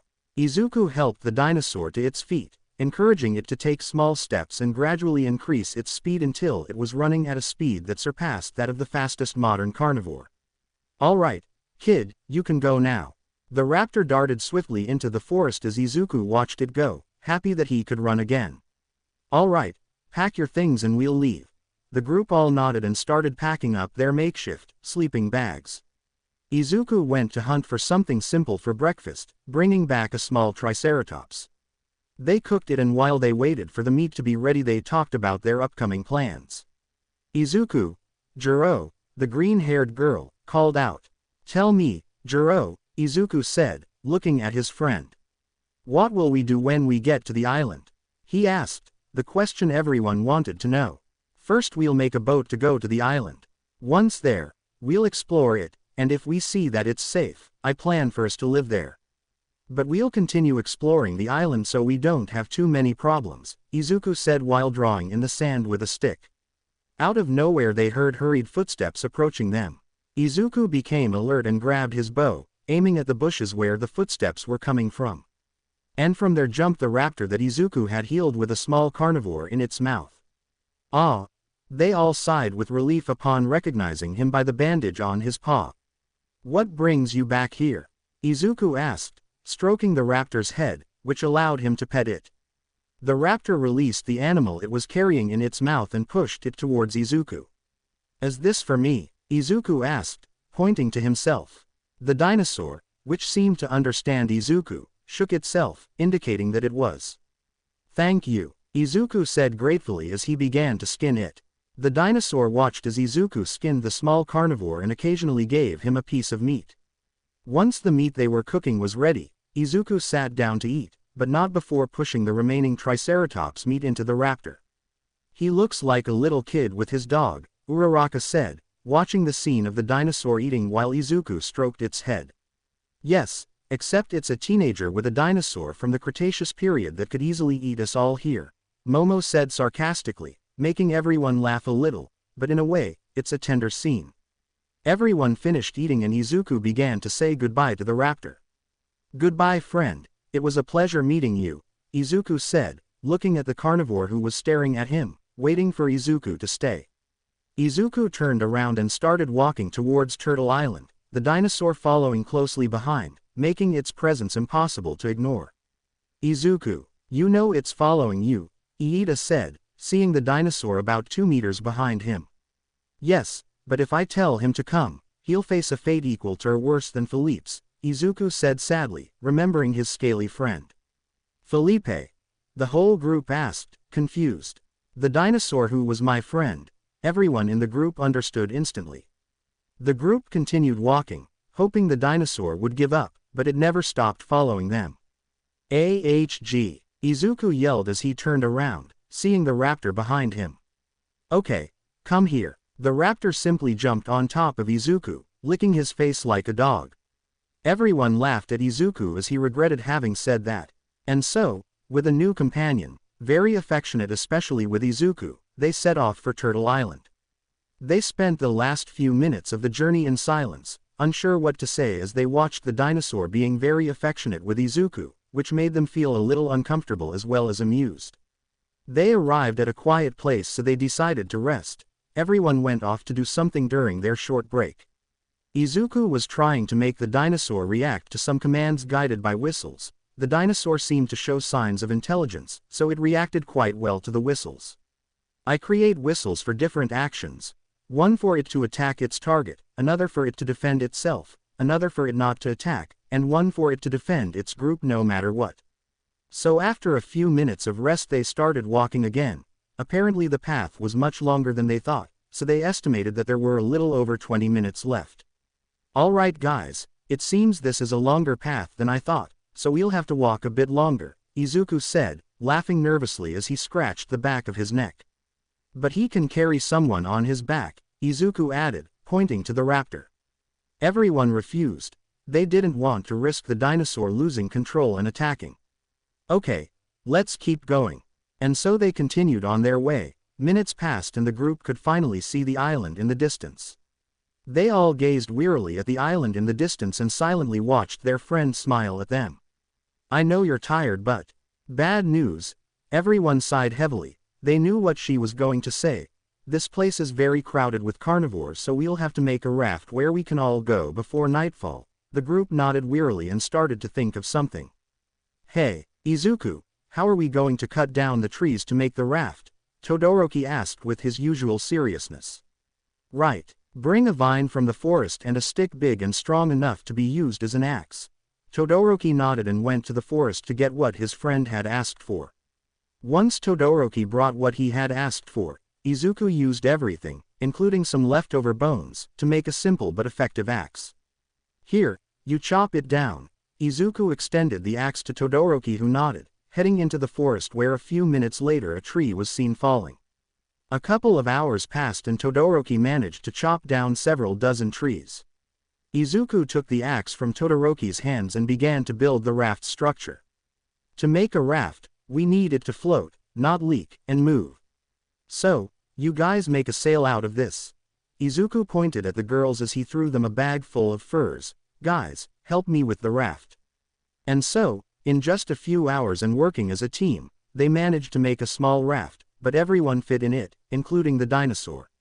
They all decided not to get on and to wait until tomorrow to reach the island during the day. You can see UA, this is the highest ranked hero school in Japan and the one with the best security in the country. However, It has been having some problems these last few days due to the disappearance of the students from 1A. So they decided to speak publicly and discuss what had happened. Good afternoon, everyone, Nezu greeted, seated at a table with a microphone in front of him. I know the students of Class 1A are missing. Unfortunately, we haven't been able to locate them yet, but we don't intend to stop the search here. I've assigned support students and some professionals to locate them. We also managed to capture one of the kidnappers, and we're waiting for them to reveal the students' whereabouts. We regret the situation the parents of these young people are going through, and we hope we can resolve this problem soon. Nezu finished speaking, and then several people spoke, asking him questions, which he answered politely. While there was a commotion in Class 1B, those who usually socialized with their classmates from 1A were worried about them, and some simply didn't care at all. Knowing this, the class president decided to request the day off to do an activity with the entire class. Okay guys, I've asked for the day off so we can go somewhere and relax. I've seen you're stressed about our classmates disappearing, so we're going to the mall, she said excitedly. She was a girl who loved to shop. All the girls were excited to hear this, while the boys, already fearing for their lives, knew they would be treated like pack mules. Elsewhere, Shigaraki, I must congratulate you, you had a great idea. We get rid of the hero class and at the same time create problems for UA. A man chuckled slightly through a screen. Thank you, teacher, but what if we give them even more trouble and take on another class as well? That way, the heroes will soon fall, never finding those young people, said a young man with several hands clasped all over his body. Very well, I'll provide everything you need to accomplish that, so I don't expect any failures. The man finished speaking and turned off the screen. Shigaraki wore a macabre smile as he watched a jaunty figure follow Class 1B, who were in the shopping mall. Soon the heroes will fall. I say this to laugh like a madman. Class 1B was having a good time because they were going shopping, the girls, and talking about video games or going to buy some, the boys. But that entertaining time for them ended the moment the mall's alarms sounded, alerting everyone. Good afternoon, we regret to inform you that the center has just been attacked by some villains. Please evacuate the area as calmly as possible. The loudspeakers sounded, giving details of the situation. The heroes will arrive soon. Class, everyone gather around. The president called out, and the entire class approached her, help the civilians evacuate. And so the class helped evacuate the civilians while the heroes arrived, but the villain spoke seriously. Class 1B, I know you're here, surrender or else. The villain grinned maniacally as he lifted his shirt, revealing a bomb vest. This will go kaboom. Having no other option, the class approached the villain to ask him to leave the civilians alone. Good kids, the villain, using his quirk of releasing gas, put the entire class to sleep. Phase 1 of the plan complete. He spoke over a radio. Oh, and by the way, don't even think about letting the heroes go after me, or you can say goodbye to them. The villain reached for the detonator button on the vest and waited a moment until a helicopter arrived, from which 5 people got out and helped the kidnapped students get on board. And just like with Class 1A, they were taken to the same island, and just likewise abandoned there. Izuku's group saw a helicopter land in the distance and take off again. Izuku planned to go, but he didn't know how. Hey, do you see that? Izuku pointed to the sky where the helicopter was landing. It looks like they left more people on the island, he said, watching the helicopter fly back over the sea. I'll go there. If there are people there, I'll bring them to help us. The group didn't want Izuku to leave. They didn't think they would survive, so they refused. Izuku, we won't survive if you leave. Nobody knows how to hunt except you. Juro tried to convince him to stay, which Izuku considered for a moment. It has berries. Lots of them grow around here. Everyone saw the bushes and it was true. There were quite a few berries. What if a dinosaur attacks us? Sato asked nervously, worried that Izuku would leave. I'll give each of you a spear so you can defend yourselves, and if things get tough, you can take the raft. Izuku solved the problem almost instantly. I know you're nervous about being left alone, but I'll ride on his back, so I'll go fast and come back fast. The group nodded heavily, and Izuku gave each of them a wooden spear and prepared the raft to depart if necessary. I'll be back in a few hours, Izuku said as he climbed onto the raptor, which was getting used to his weight, and then sped off. The group watched as Izuku sped away, while they silently observed him. "We'll definitely die without him," Uraraka said as she turned around and gathered sticks to make a campfire. The group nodded and copied the idea, thus making a giant bonfire that would last for a couple of hours. Meanwhile, with Izuku, this was halfway there. The journey from where they arrived on the island to where they were at that moment was only 5 hours, but the raptor reduced that time to just 1 hour. Izuku arrived and saw a group of people in UA uniforms, so he ordered the dinosaur to increase its speed and approach the group. A few minutes earlier, Class 1B was waking up in the sand. They were in a completely unknown place, at least to them. "Is everyone all right?" the president asked the entire class, who were gathered together and sitting down. "It seems that villain brought us here," Yui said, her expressionless face. "What will we do? Will we die here? We have no food," Monoma said paranoidly, afraid of starving to death. "Relax. First, we'll make a campfire to be safe, and then we'll survey the area to see if we can find anything that tells us where we are," the president instructed her class, who nodded as some built the campfire and others explored the surroundings. "President, Tetsu called, drawing the attention of the orange-haired girl. "There are footprints here, it seems someone was already here." "Very good Tetsu. It doesn't seem to be from long ago, at most 1 week, he spoke Kendo with one hand on his chin. "President, something's coming," Rin said, watching as a 1.70 m tall animal approached them at great speed, and very fast. Kendo ran to see what was happening, and was shocked when he got a better look at the animal. "A raptor," she screamed in surprise and fear upon seeing the carnivore. "Get back, it's a carnivorous dinosaur," Kendo yelled as she moved away from the carnivore. Setsuna, being the most knowledgeable about dinosaurs in her class, since they were her favorite animals, went closer to get a better look. Her excitement overwhelmed her, and she remained still, waiting for the carnivore. Everyone thought he would die, but then they saw the dinosaur stop in front of them and a young man they all knew climbed down from its back. "Midoriya!" the whole class shouted, surprised to see their classmate. "Hey guys," Izuku greeted with a smile. "Looks like you guys were kidnapped and brought here too," he added with amusement, observing everyone's reactions to his presence. "What are you doing here?" Kendo asked, still surprised and ignoring the fact that she was riding on top of a dinosaur. "I was kidnapped just like our class and that's where we ended up, but our class had some problems and we got separated." Izuku smiled nervously as he felt all eyes on him. "And why were you riding on top of that?" Shota asked, pointing at the dinosaur. "Oh, he's my friend. He's with me, just like my group. I came to see who the unfortunate ones were who ended up here, and it seems it was you." Izuku chuckled softly as he watched Setsuna staring intently at the dinosaur. "You can pet him, but don't do anything that might upset him, especially if you want to stay unharmed." Setsuna became excited and approached the dinosaur, beginning to stroke its head and neck. The dinosaur reacted positively to this. "So, what are you guys doing?" "I plan to go back to my group. After all, I only came to say hi." Izuku whistled at the dinosaur, who stopped playing with Setsuna and stood in front of him. "See you later." Izuku climbed onto the dinosaur and was about to leave, but a voice stopped him. "Wait, can we come with you?" Kendo asked, knowing she couldn't guide the whole class on this island. "Sure, but they'll help with things at the camp," Izuku said positively, and almost everyone got excited. "We don't need the help of some idiot from Class 1A, Monoma said, still feeling his typical hatred for this class. "Monoma, shut up." Kendo fell on the blonde guy and he just shushed. "Sorry, sometimes he's stupid." "Relax, that's what I wanted to talk to you about. I don't mean to sound arrogant, but you won't survive on your own." "Bakugo tried and ended up dying," Izuku said seriously. Everyone looked at him in surprise.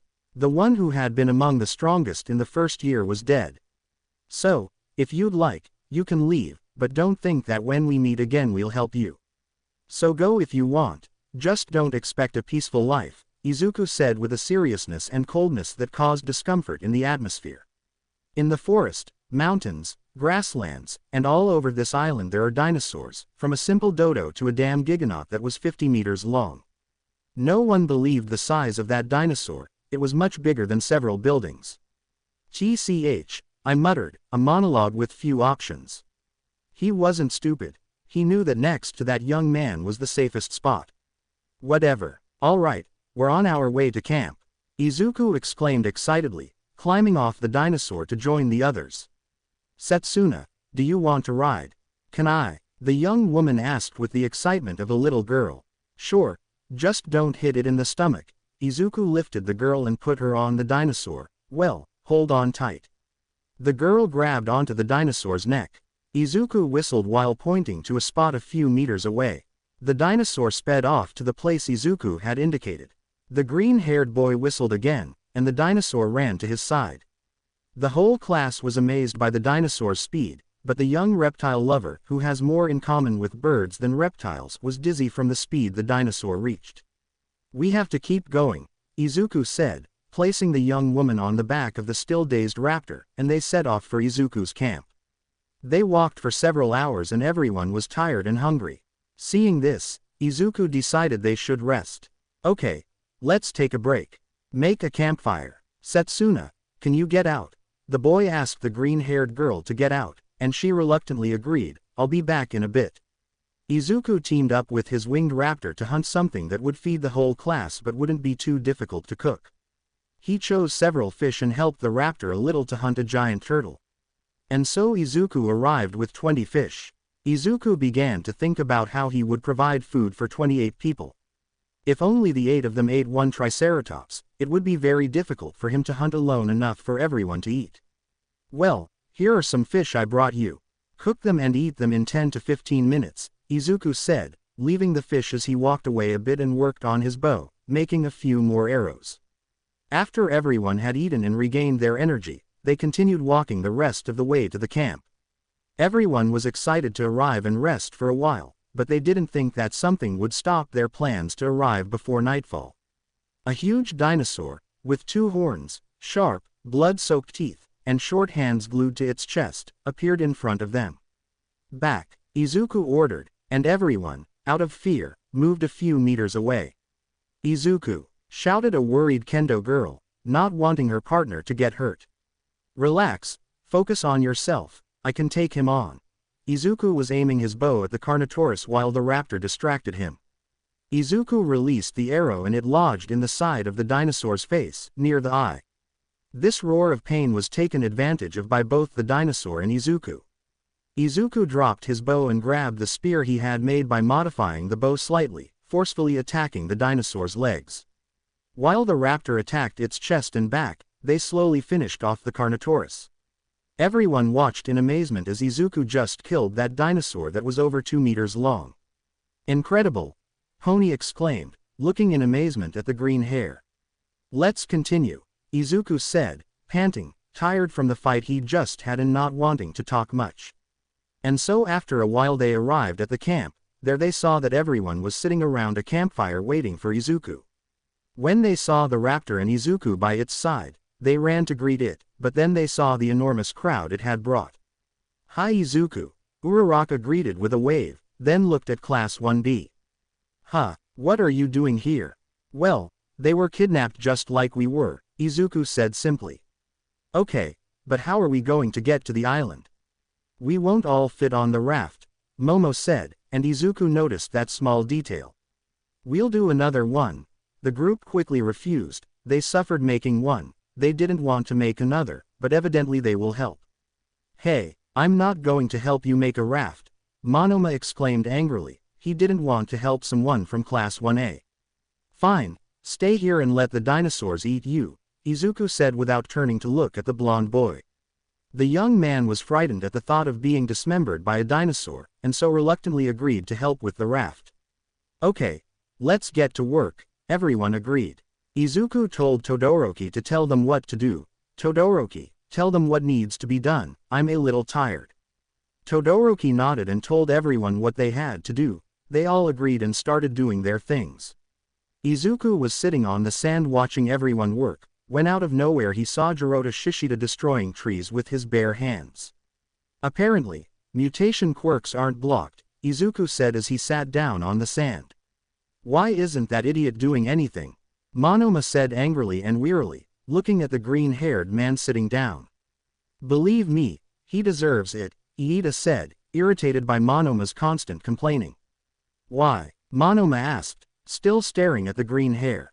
See the raft, he built it. We got the wood, but he built it. Don't you see we're not malnourished? It's because he hunts for us, and even though he seems to be resting, he isn't. See how he's watching each one of us? Monoma turned to look at Izuku, who was turning his head, looking at each member of both classes. He's analyzing our surroundings and seeing if there's any danger before taking action.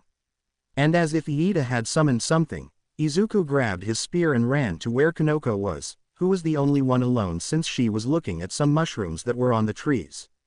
Kanoko. Izuku pushed the young woman away and stopped a bite that was coming towards her. It was another raptor. Get away from here. The young woman, frightened, walked away, her legs trembling with fear. The raptor was putting a lot of pressure on Izuku and wouldn't give him the freedom to whistle at the raptor, who was playing with Setsuna. Damn it, Izuku thought, not seeing many opportunities to attack. Oh well. Izuku tightened his grip on his spear and began thrusting forward, forcing the dinosaur back. Izuku noticed that the dinosaur was putting in even more effort, so he dropped the spear and stepped aside, letting the dinosaur pass by. The green-haired boy took advantage of this and grabbed his bow, aiming at the dinosaur, but another one that had arrived behind him wouldn't let him release the arrow. Damn it! For the first time in their lives, the group saw the innocent and shy young man enter a state of uncontrollable fury, just as they heard his first swear word. Everyone watched in surprise as Izuku charged at the dinosaur and began a clean fight, throwing punches all the way to its chest, slowly weakening the dinosaur. Just as it was about to be finished off, the one that had attacked it earlier reappeared, making it a 2-on-1 situation. Then, from the depths of the forest, 3 more arrived, cornering Izuku. He knew he couldn't do anything. It was 5 against 1, and he only had one option left. Run from here, Izuku shouted, dodging several bites. But Jiro tried to protest, but Izuku interrupted her. Quick, if you don't leave, you'll all die. Izuku did what he could to keep all the raptors at bay. Setsuna. Kendo shouted the name of the green-haired girl. What? The green-haired girl turned around and saw Izuku being cornered by 5 raptors. What's happening? She asked nervously, seeing that they were overpowering Izuku. Run with them quickly, Izuku shouted, and Setsuna just nodded and ran with her class. Izuku's tone was authoritarian and somewhat frightening. When the raptor noticed that the young woman had stopped petting him, he looked at her and then looked around, seeing his friend owner in trouble against several of his own kind. The raptor instinctively ran and then jumped on top of another raptor. The 2 raptors fought while one was on top of the other. Izuku watched this with relief, but refocused on the remaining 4. He saw his raptor, which had already killed the one he'd knocked to the ground, standing in front of him, roaring and dodging bites. Izuku took advantage of this and drew his bow. He would help his friend so he wouldn't have too many problems. Izuku managed to wound the legs of 2 of them, while he pierced the neck of one, killing it instantly, and hit the other in the stomach. The other was bleeding profusely, so Izuku shot it again, this time near the eyes. The dinosaur roared in pain, and Izuku's raptor pounced on it, killing it with a single bite. Seeing that they no longer had a chance, they were wounded, their alpha was dead, and only the 2 of them remained. The raptors ran back into the forest. Ah, yes, you're great, kid, Izuku petted the raptor while celebrating with him. I don't know what I'd do without you. The raptor, sensing Izuku's happiness, jumped on him and licked his face. Yes, but get off, you're heavy. The group that was still close enough to see the fight breathed a sigh of relief when they saw that they weren't dead, only injured in the arms, legs and chest, Izuku being the most seriously hurt, while the dinosaur only had a few scratches on its face. The whole group approached Izuku, checking his condition, and immediately became worried about him. Are you okay? Asked a worried and timid Kanoko, since she was the one saved from that attack. Don't worry, I'll just wash the wounds and then cauterize them so they don't get infected, Izuku said, imagining the pain he would feel when cauterizing his wounds. Dude, that was incredible, Tetsu said, trying to cheer up the young man. How did you fight that raptor with your bare hands? Tetsu mimicked the movements Izuku used in his fight against the raptor. How did you use the bow? He also imitated some of Izuku's movements, like dropping the token and other things. You're amazing. Thank you, said the green-haired one, sounding a little nervous about the gray-haired one's attitude. Iida and Monoma were standing a little ways away from the group, talking. See, I told you, Izuku stopped Kanoko's attack even before the dinosaur struck. He was protecting you, me, them, and everyone with just his eyes. I'm not asking you to be his friend, just to respect him a little more. Iida moved away from the blonde boy and approached the green-haired boy, helping him to his feet. Girls, turn around please, Izuku said shyly. Why? Kendo and Momo asked, puzzled. I'll take off my shirt and clean the wounds. I don't want you to see me half naked. The girls blushed at the thought of the green-haired boy without a shirt, so they all turned around, since they had heard what the green-haired boy was saying. Well, almost all of them. I want to see, Setsuna said mischievously. You're so cute, I bet your muscles are growing, so I'll judge them. The green-haired girl was already making Izuku uncomfortable, but he just nodded, knowing he wouldn't change her mind. Izuku took off his UA shirt, revealing his well-built body with several new wounds, open scars, and some already healed. Damn, this one had already closed, Izuku said, looking at a wound on his arm that had previously been a scar. Setsuna hadn't imagined that the body of the young man, so tender and shy, she had met, was so perfect. In her words, the young woman took mental pictures while whispering a few things to Kendo. Kendo, you don't know what you're missing, he has an incredible body. Plus his scars make him look even sexier, the young woman spoke pervertedly, making the class president blush. Setsuna, shut up. The president was as red as a tomato and whispered a scolding while her mind conjured up mental images of the green hair, blushing even more. Izuku got out of the water and, using some sticks that were still burning, cauterized the wound on his arm. Okay, Izuku, breathe. Calm down, this will help you. Everything that hurts is for a reason. If it doesn't kill you, it makes you stronger. Izuku told himself these and other words of encouragement as he brought the burning stick closer to his wound. Ah! Izuku screamed in pain and quickly pulled the burning stick away from his wound. Damn it! Iida, pass me my spear. The blue-haired boy nodded and picked up the spear from the green-haired boy who was lying on the ground. Izuku put his spear to his teeth and bit down to quiet his screams and avoid attracting a huge dinosaur. Izuku brought the stick back to his wound and held it firmly there without moving it away. Everyone could see Izuku kicking and sometimes muffled screams could be heard because of the spear he was biting. No double talk, you sons of bitches. Many wanted Izuku to stop, but he never did and held the burning stick to the wound for a few minutes, when finally Aleyo took the spear out of his mouth and began to sigh with relief and feeling some pain from the burn. Remind me never to cauterize my wounds again, Izuku said, wincing as he touched his cauterized wound. Now I understand, my friend. Izuku looked at the dinosaur, and it seemed to be laughing at him. Well, what will we do now? It's already night, Yui said seriously, as if she hadn't heard cries of pain just a few minutes ago. Right, I think we'll sleep here. We're leaving for the island tomorrow, Izuku said as everyone sat down and slowly decided who would be on guard that night. Izuku woke up to find all his classmates finishing making the second raft.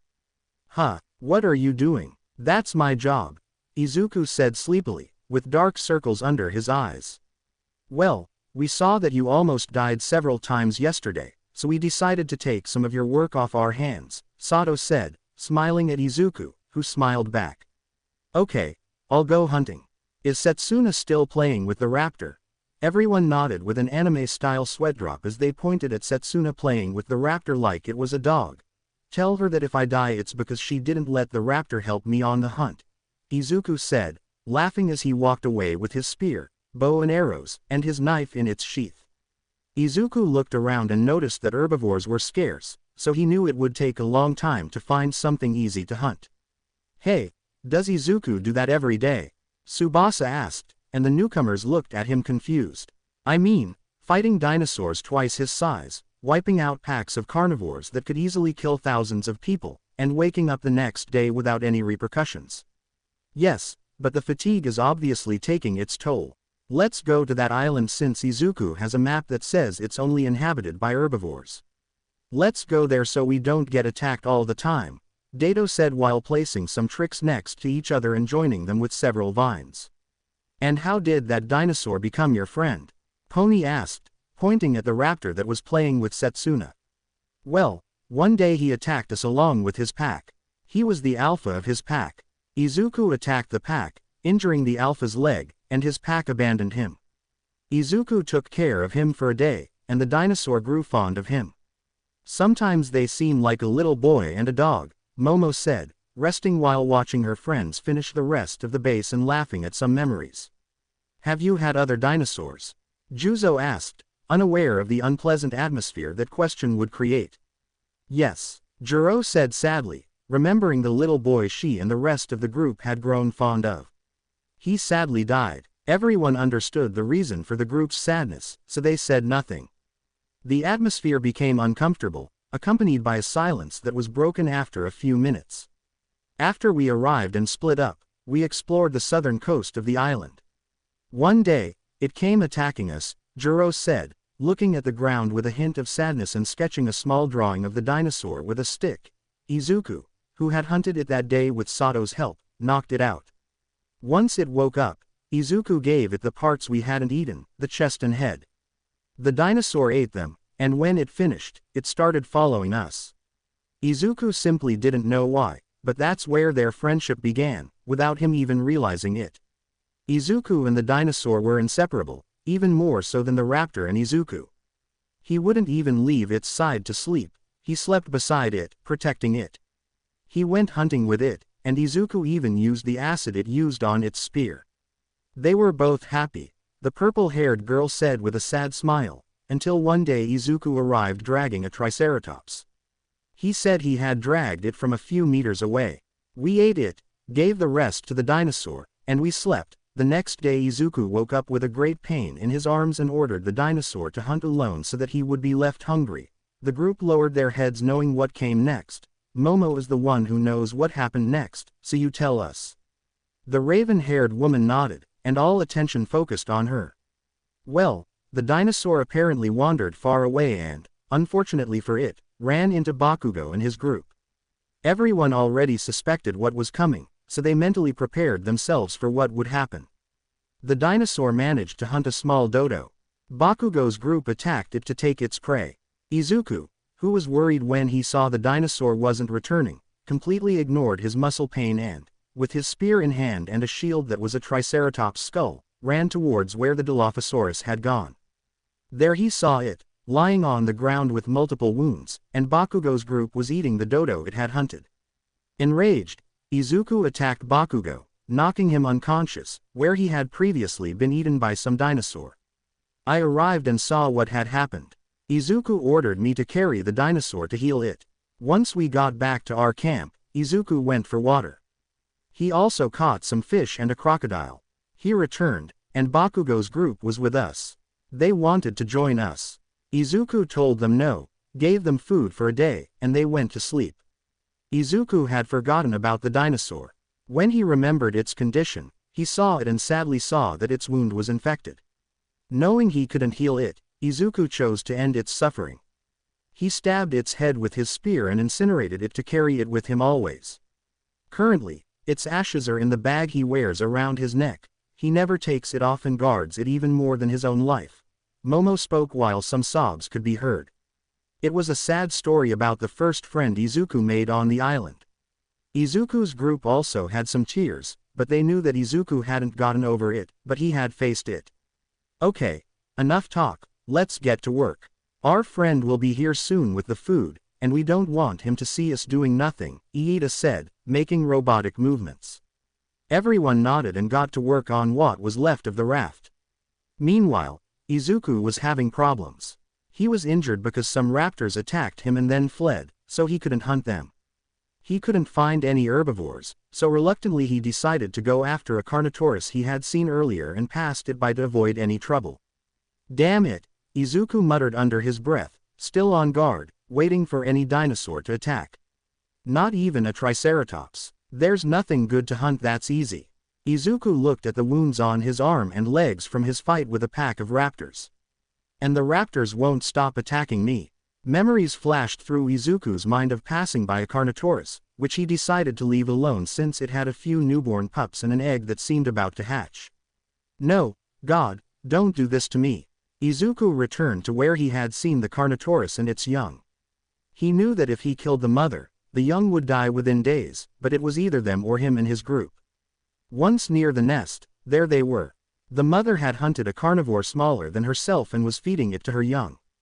Izuku felt sorry for what he was about to do, but they had to survive. So without thinking twice, he loaded his bow with an arrow and aimed accurately at one of the cubs. The moment he released the arrow, it shot out at great speed towards the small carnivore, hitting its head and killing it instantly. The little boy's mother saw this angrily, and turned to look at Izuku, who was coming out of the bushes to attack her. Sorry, big one, but we need to eat. With the help of her spear, she forcefully attacked both legs, making a deep cut in one and sliding between them, dodging a bite. You're very fast. Maybe your egg will help me have a Carnotaurus to help me. Izuku would have continued talking if he hadn't had to dodge a tackle from the dinosaur, who was still furious about the death of her son. Izuku watched as Chaco tackled a tree, effortlessly knocking it down. The green-haired boy was surprised by the force of the tackle. Izuku looked at the dinosaur, which was still. They were both analyzing each other. Neither attacked, and Izuku took advantage of the situation and quickly used his bow, shooting at one of the dinosaur's legs. The dinosaur took advantage of Izuku carrying another arrow and charged at him forcefully. Thanks to moving to the side, Izuku didn't suffer much damage, only a fairly deep scratch on his arm from one of the dinosaur's horns. No longer wanting to prolong the fight, Izuku attacked again with the spear, striking the back, followed by the right leg and then the chest, all while dodging tail whips and bites from the children's mother. The dinosaur fell, exhausted and badly wounded. She watched Izuku approaching and could only roar at him to stay away. I'm so sorry, but we need to eat. Don't worry, I'll let your pups live, though I'll take the egg, Izuku said, raising his spear and gazing sadly at the mother on the ground, watching her children hidden behind a tree. The scene reminded him of when he had to kill his friend. With one hand, he grabbed his collar, and with the other, he began to lower the spear swiftly toward his head, but Izuku stopped before it could plunge in. Damn it, I'll let you and your children live. Goodbye. Izuku left, obviously taking the egg with him, even though the roars of the mother and siblings could still be heard. Why do I have to keep being mentally weak? Izuku shouted to himself as he carried the egg in one hand and pressed the cut with the other to stop the bleeding. The screams attracted the attention of a small pack of raptors who went after Izuku. Hearing their hurried footsteps, Izuku placed the egg on the ground and pointed his spear towards the direction from which the footsteps were coming. And then Izuku saw 3 raptors leap at him. He moved, dodging their combined attack, and swiftly delivered a side slash to all 3, cutting the faces of the entire pack. Taking advantage of their distraction from the pain, he attacked directly for the chest, killing one of them. The others ignored the pain and continued attacking. Izuku already knew the raptors' weak points, having studied his own, and attacked those points without stopping. The battle lasted approximately 10 minutes. The raptors proved to be more agile than any he had faced before and gave him a lot of trouble. Not knowing what to do to carry the 3 bodies and the egg, Izuku opted to hoist the 3 bodies onto his back like a sack of potatoes, and carry the egg with one hand. It took Izuku a few minutes to get back to his camp. Everyone saw him returning tired, injured, and with a bad hunt, in Izuku's words. Hey guys, Izuku said, panting from exhaustion after fighting several dinosaurs and being injured. Sorry I brought so little compared to usual. Izuku dropped the 3 bodies and threw the knife to Uraraka. You know what to do. I'll go wash my wounds. Izuku showed the wound on his arm. It was so deep you could faintly see the muscle fibers. Everyone looked at the wound with concern. They knew it would heal in a few days, but they were more worried about being attacked while he was resting to recover. Oh, by the way, I brought an egg. I don't know if it's fertilized or not. Can you check it while I wash my wounds? The green-haired girl got into the water and cleaned the wound on her arm. It burned, but Izuku rubbed the water on the wound to stop the bleeding, while Momo, being the smartest, checked the egg to see if it had an embryo. The egg had weak vital signs, which meant that the egg was fertilized. Izuku, good news, it's fertilized, Momo said with a smile which Izuku returned. Thank you, Izuku exclaimed, excited, though a question quickly popped into his head. Could this be considered me becoming a father? He rested his chin on his hand, lost in thought, when a bite on his foot snapped him out of it. Ah, he cried, seeing blood gushing from his foot. Then he saw a piranha that had bitten off one of his toes. Holy shit! Izuku emerged from the water to the worried gaze of his companions who had heard the green-haired boy's scream.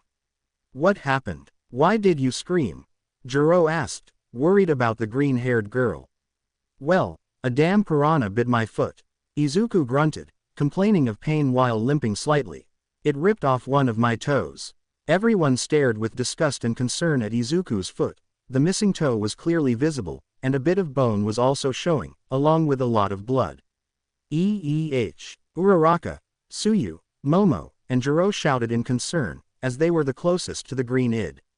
The others just watched, a little worried.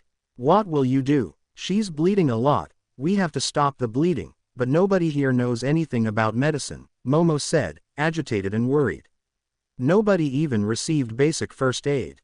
She asked, still worried and somewhat desperate. Everyone shook their heads. Damn it, relax, it's not like I'm going to die. Izuku tried to calm the raven-haired girl, but he couldn't finish because she fainted due to blood loss.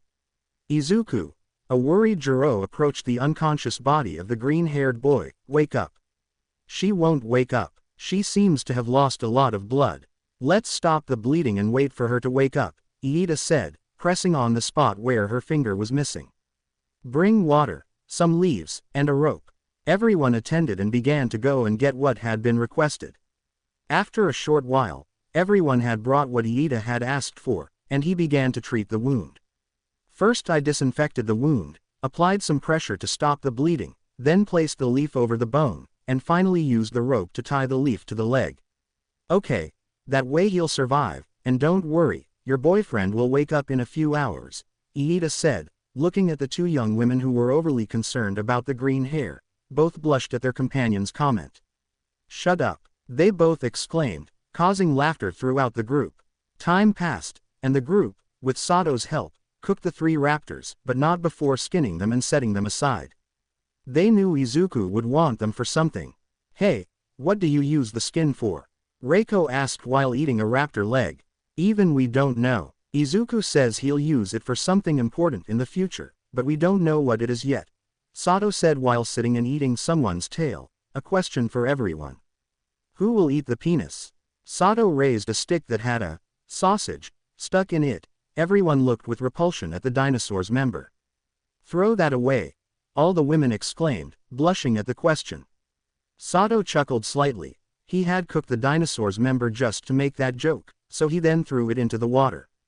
Izuku woke up tired and saw his friends eating, so he decided to scare them. Izuku caught the raptor's attention and it ran alongside him. The group was so engrossed in their conversation that they didn't see him. Izuku killed a passing dodo and used its blood to smear around the raptor's mouth. He also put some blood where he was lying, along with some pieces of meat to make it look like the raptor had eaten him. Izuku hid behind some trees and whistled, making the raptor roar. They all heard the roar and saw something that would leave them in shock. The animal's mouth was covered in blood. Izuku's body was missing, and there was a lot of spilled blood where he had been lying. Everyone watched with fear, worry, sadness and many more emotions as the raptor ate the remains of Izuku. Those who got along well with Izuku began to tear up. The girls cried, while the more serious ones only showed a few tears. The boys lowered their heads in respect for everything Izuku had done for them. But a shout snapped them out of their sadness. Ah! Jiro screamed as she launched herself at the raptor, tears in her eyes. She was about to hit it but a hand stopped her blow. Hello, Izuku smiled, stopping Jiro's punch with one hand. Everyone stared in shock at their friend, smiling as if nothing had happened, which angered some of them. Just a little joke. Ma, he didn't finish because of a blow to his stomach. The green-haired boy lost his breath and fell to the ground. I deserved it. It was a really mean joke. Izuku laughed as he caught his breath. That's not something to joke about, idiot, Jiro whispered with a tsundere attitude. Tsundere, all the girls whispered with chibi faces. Okay, are the rafts finished? Izuku looked at both rafts and smiled. Now, who knows how to handle rafts? Everyone looked nervous at that. I know a little, but we need 2 people for each raft. Out of nowhere, his savior raised his hand. I know. Kojiro raised his hand. I kind of like the sea, so I learned. Alright, then split into 2 groups, and so each person chose their raft. Izuku's group obviously decided to go with this one. He died well, Kojiro. Follow me. He nodded as one of them pushed the raft and then they unfurled the sail, and so they set off for Turtle Island. Class 1B was traveling peacefully on their raft. Some of them saw the occasional megalodon, and even some plesiosaurs, but they knew they were safe on the raft. While Izuku and his group were somewhat agitated because the dinosaur was moving around a lot and almost sank the raft more than 4 times. Calm down. They tried to soothe the dinosaur, who was somewhat agitated at not receiving the affection Setsuna usually gave him. He wants to be petted, Izuku exclaimed, trying to control the raft. Everyone looked at the dinosaur and then at Izuku. He's agitated because he's never been in the water before, so we need to calm him down by petting him. He's like a cat. Don't pet his legs or his tail if you don't want a bite on your arm. Everyone attended and took turns petting the dinosaur, doing what Izuku told them to do, not petting the parts Izuku indicated, and the dinosaur lay more peacefully, receiving the affection it wanted. Wow, it's nicer than it looks, although its skin is a little rough, Uraraka smiled as she stroked the dinosaur lying down. The minutes passed. They were about to finish their journey. Both rafts were very close together so the young people could talk to each other. So, how was your trip? Kendo asked, looking at the group with the green hair. Well, we had some complications but it's all right now, Uraraka replied, still petting the dinosaur. Hey, what's that sound? Ida asked, looking out at the sea. From there emerged a huge whale that seemed to want to attack the rafts. Damn it, you can't even be calm in the water, Izuku complained angrily as he tried to dodge the whale. Guys, jump, Izuku ordered and they all jumped onto the other raft. Some fell into the water but swam quickly to the raft. Izuku was about to jump, but before doing so he changed the direction of the raft's keel so that it would go in another direction and distract the whale. Damned island, a tired and agitated Sato muttered as he sat down on the raft. Okay, change the direction of our raft, that should take it a little further away. The green-haired boy watched his raft drift away and about 20 meters from them it was attacked without mercy by a giant whale. It's bigger than a current one. This is getting scarier and scarier, Izuku said, worried about what was in the... Well, not to be mean, but are you sure this will hold everyone? Kanoko asked, a little afraid the raft would sink. I don't think it will sink. Your raft is better made because it was built for all of you. Ours could barely hold us, so there shouldn't be a problem, Iida said, calming the girl's nerves. It's almost here, Jiro exclaimed excitedly, seeing the island getting closer and closer. Hey, why are you all so excited? It's just another island, Kendo asked, somewhat confused, noticing the group's excitement, which stood out more than everyone else's.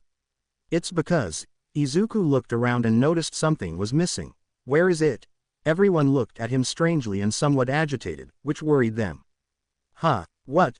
Momo asked, somewhat confused, not noticing someone was missing. The raptor. Everyone saw that the dinosaur was missing, and Izuku looked towards the sea, then saw where his boat had sunk. You guys get to the island, I'll see if I can at least find its body. Without waiting for any answer, Izuku jumped into the water, leaving his bow with Iida so they could defend themselves. Izuku, Jiro shouted, watching him walk away. Idiot, he's so impulsive, she said angrily to the girl with green hair and the girl with purple hair. That's right, he cares a lot about everyone, all we can do is pray he arrives safe and sound, said the vine-haired girl from Class 1B, clasping her hands together and beginning to pray for the young man's well-being. The green-haired boy, upon touching the water, saw that it was full of megalodons that began to chase him. He was thankful that they were somewhat slow and couldn't catch him. Once he reached the place where the raft sank, he saw the whale at the bottom of the place while destroying the remains of the sunken raft. He did not manage to see the dinosaur, so he continued swimming in search of it. The dinosaur was in the place where the group had jumped. When it saw them jump, it jumped too, but not onto the raft, but into the water and to the nearest shore, which was where they had come from, and it began to swim towards it. Izuku spotted the dinosaur's silhouette swimming towards the shore.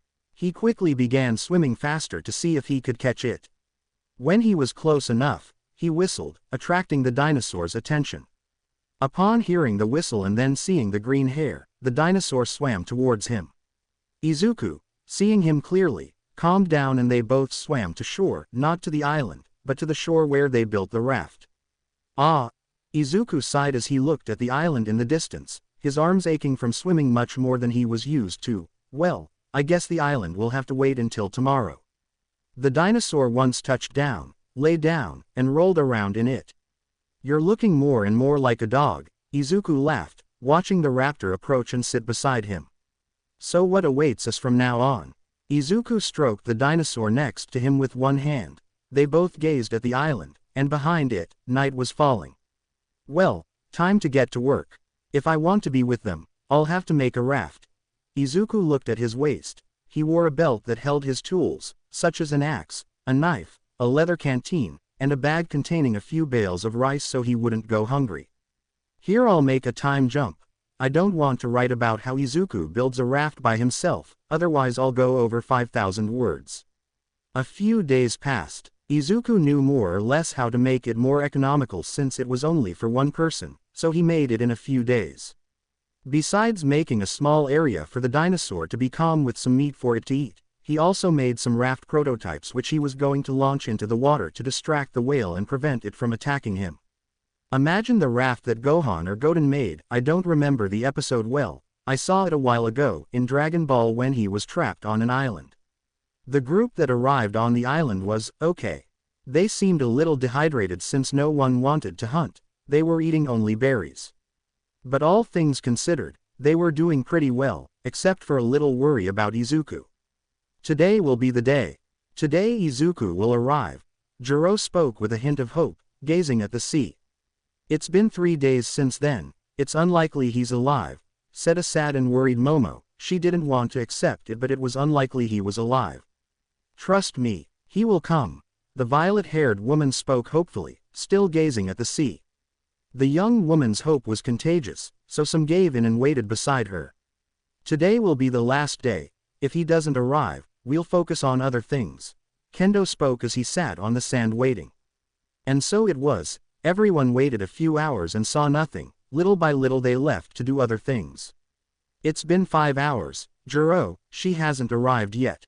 Accept it and let's keep trying to survive, said the raven-haired friend of the rocker, trying to make her accept that the green-haired girl had died. Wait, just a little longer, he'll be here soon, the violet-haired girl said as small tears escaped her eyes. She turned around and saw her friend, who simply opened her arms and the girl hugged the raven-haired girl. They stayed embraced for a while. Are you calmer now? The black-haired girl asked, and the rocker nodded, still sad. They were going to move away from there, but something caught their attention. Several rafts were heading in their direction, and this confused them all. What the hell? Shouted the blonde jerk from Class B, what is that? Some managed to see a better-made raft, and there, waving with one hand, was the young man with green hair who was leading a large carnivorous creature beside him. Most watched with surprise, excitement, and joy as their friend arrived on the raft. Everyone, still in shock, waited for the young man to arrive on the island. When he arrived, he and the dinosaur came down from the island. The dinosaur quickly went to Setsuna, who began to pet it. Hey, you guys look terrible, do you need me that much? Izuku laughed, looking at his slightly malnourished classmates. The young man would have continued bothering his friends if he hadn't been knocked down by a hug from several people. When he looked down, he saw that it was the young rocker girl, the raven-haired girl, and her friend with the permanent blush. Get down, you're heavy, Izuku said as he tried to breathe. His classmates crushed his stomach, leaving him breathless. You're alive, Momo shouted excitedly as she hugged the green-haired boy. Obviously, he's more than that, he's just trying to kill me, Izuku said proudly as he returned his friend's hug. Idiot, Izuku turned to look at the purple-haired girl, who had insulted him. You're stupid, do you know how much we all care about you? She scolded, tears welling in her eyes. I'm sorry, but he's my friend. Izuku hugged the girl and then pointed at the dinosaur. I wouldn't let him die like him. Izuku remembered the Dilophosaurus and became somewhat sad. Many smiled at the way Izuku cared for everyone, human or not, and was willing to sacrifice his life for them. They knew they were safe by his side. So, how's it going? Izuku got up from the hug and spoke to Iida and Todoroki. Well, actually, we did need a hunter, Iida said, chuckling a little, as did Izuku. So what? Will you help us? That's an offensive question. Tell me, how much meat will you need? Izuku asked with a hint of amusement. The answer left him speechless. 1 ton, Iida said seriously. Izuku looked at his friend. Are you serious? The young man asked, somewhat frightened. Hunting a ton wasn't easy. Can't you? Iida asked, looking at his friend. I can, but who'll help me bring it? Who'll help me hunt it? Hunting a ton of meat is easy. It's just 2 triceratops, but there are certain things that make it not so simple. I'll bring you a few kilos, Izuku said, extending his hand to Iida as if they were negotiating. It's meat. You haven't eaten meat in 3 days. Iida finally gave in, and Izuku left with the raptor. Izuku knew it would be easier to hunt there. There were many more herbivores. In fact, it only took him 5 minutes to find a triceratops. The raptor was the first to attack. Izuku knew the raptor wanted to hunt alone, so he let it kill the dinosaur, obviously helping it with a few arrows from a distance. Behind the raptor came a triceratops trying to ram the dinosaur. The raptor moved aside, and that's when Izuku entered. Izuku, already having experience fighting triceratops, didn't take long to subdue the triceratops. Okay, let's get it there. Izuku grabbed one of the bodies and dragged it back to their camp. Everyone watched the triceratops with excitement. Sato wasted no time and started cutting it up. Izuku went back and dragged the other body, so the raptor would eat near him and be safe. Izuku sat down to wait for the meat. While he waited, he talked to everyone, recounting everything that happened to him when he was alone. The group also talked about what happened to them on the island. Izuku laughed and occasionally made comments to tease his companions. The day ended with Izuku and his group eating while chatting animatedly, before going to sleep on makeshift beds of leaves. The group woke up on the shore of the island, all waking up simultaneously due to the sun's rays. Some got up quickly and did some exercises to stay in shape, while others lay down for a couple of minutes. Izuku simply exercised for a few minutes, and when he felt he had enough energy, he went out to hunt for his breakfast. This day, they decided to go and help him, for the first time since they had been living on the island. Thank you, I really needed help, Izuku said, looking at those who had decided to help him. It's the least we could do to help each other with everything, Iida said, following his friend's lead. Behind him was Sato, who had decided to accompany them. Since it's their first time hunting, they'll just attract our prey, I'll take care of the rest. Izuku and his friends continued walking a few meters. This time, he wanted to hunt something bigger, and since it would be easier, they decided to go for a stegosaurus. He knew its skin was tough, so it would be difficult. You can hunt freely, just don't mess with anything too big, Izuku spoke to the raptor next to him. It moved away from him at great speed. Well, let's continue our search. When they saw a small herd of stegosaurus, Izuku ordered them to bring their attention. The 2 young men threw stones, branches, and other things. The dinosaurs went after them, angry at the disturbance of their peace and quiet. All right, now just run this way. Izuku was a few meters away, so he shouted as the youngsters ran, somewhat scared of having 3-meter-tall dinosaurs behind them.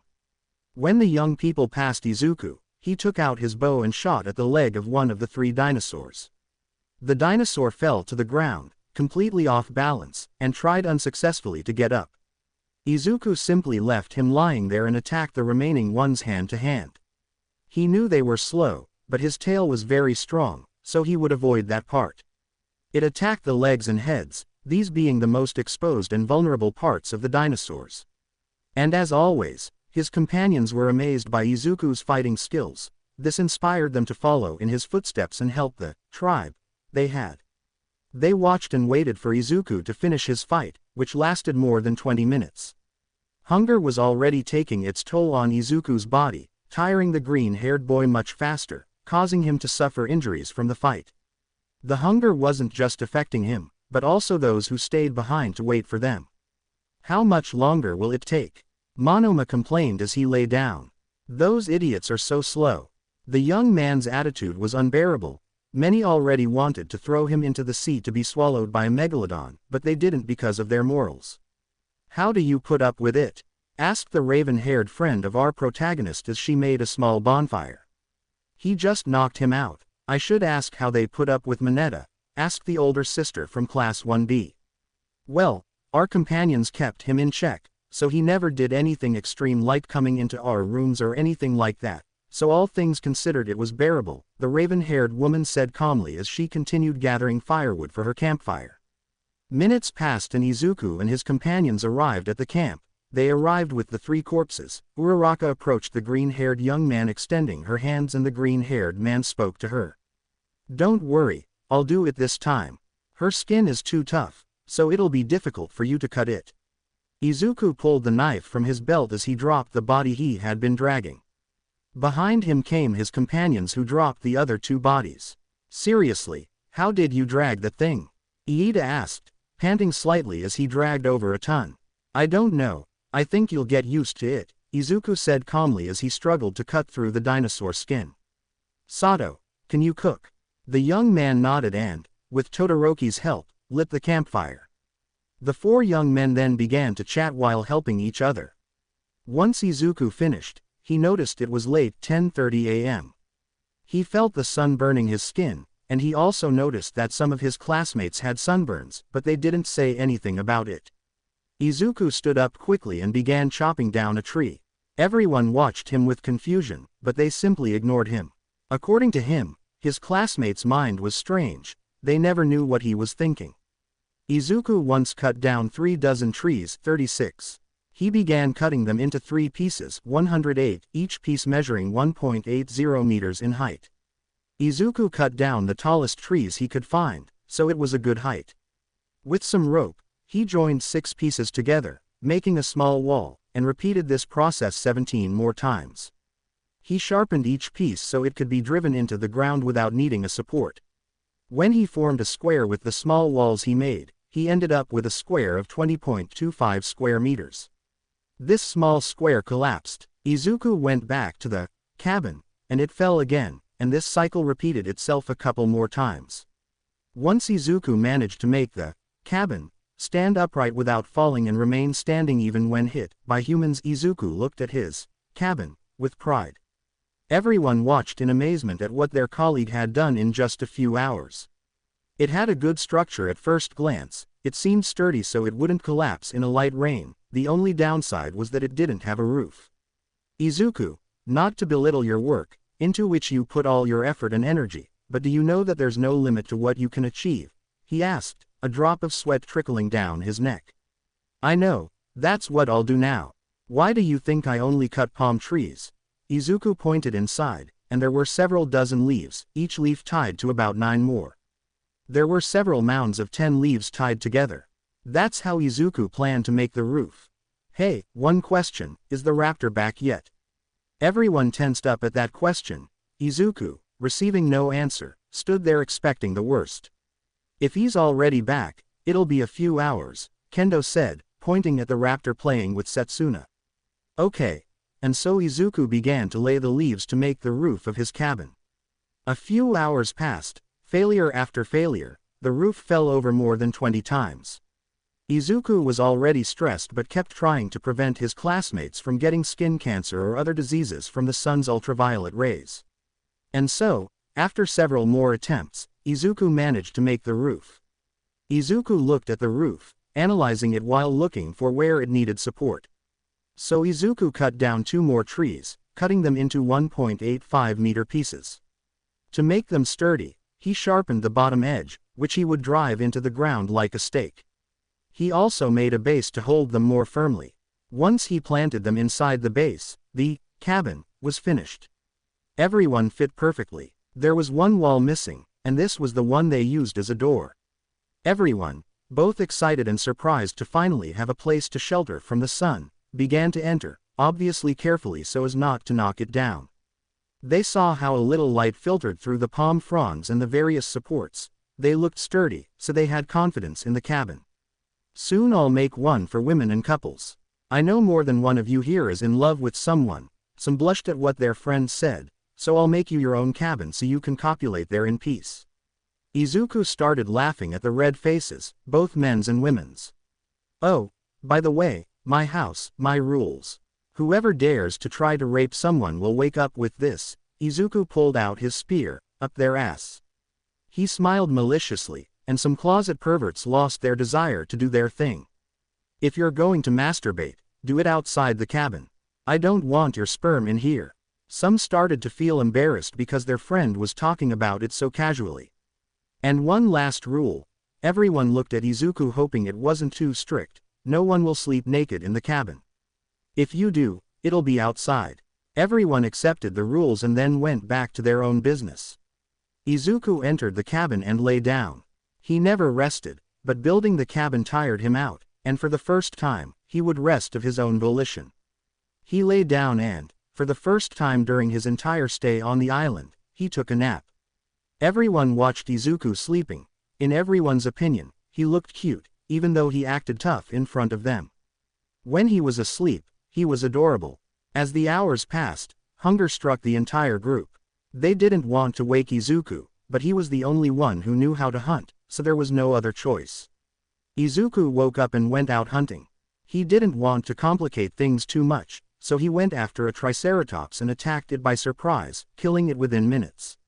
When she took him to her camp, Uraraka began skinning the dinosaur.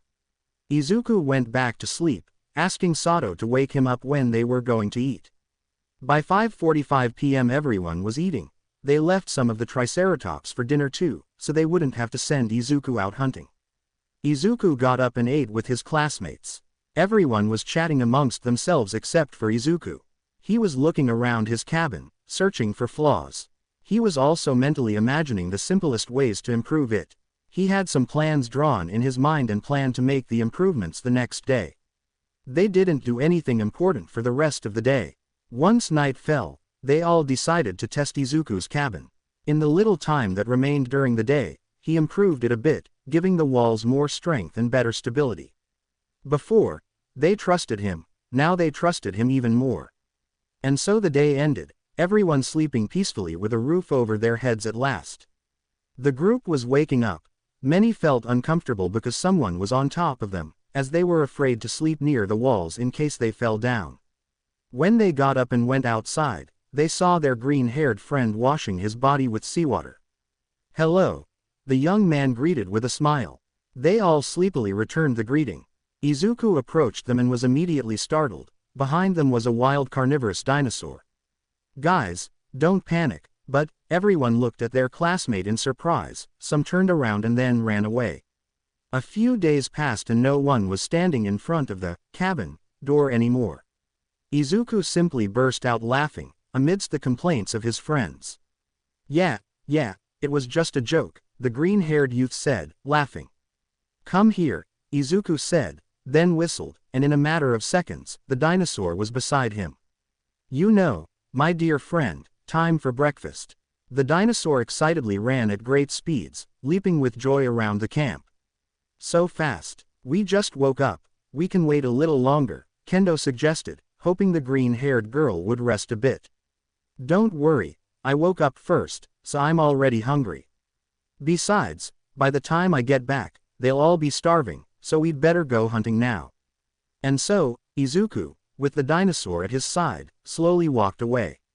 He saw several dinosaurs, all of which were very large or strong, so he quickly abandoned the idea of attacking them. A long time passed, and Izuku didn't find anything easy to hunt. Venturing deeper into the island, he managed to find a cave. I know that the herbivore island isn't that big and doesn't have a cave, but as I said before, the map will be modified to suit the plot. Izuku, feeling somewhat disgusted by the large amount of spider webs and eggs covering the walls of the narrow cave, entered it. Inside, he could see bright crystals illuminating a passage. There were two paths, one to the left and one to the right. Izuku decided to take the one on the right. The raptor never left the young man's side, so they explored the cave together. At one point, The cave became very large, and Izuku saw several animals he had never seen before. A giant bat, a spider the size of a person, and a scorpion just as large as the spider. Izuku, horrified, attacked them.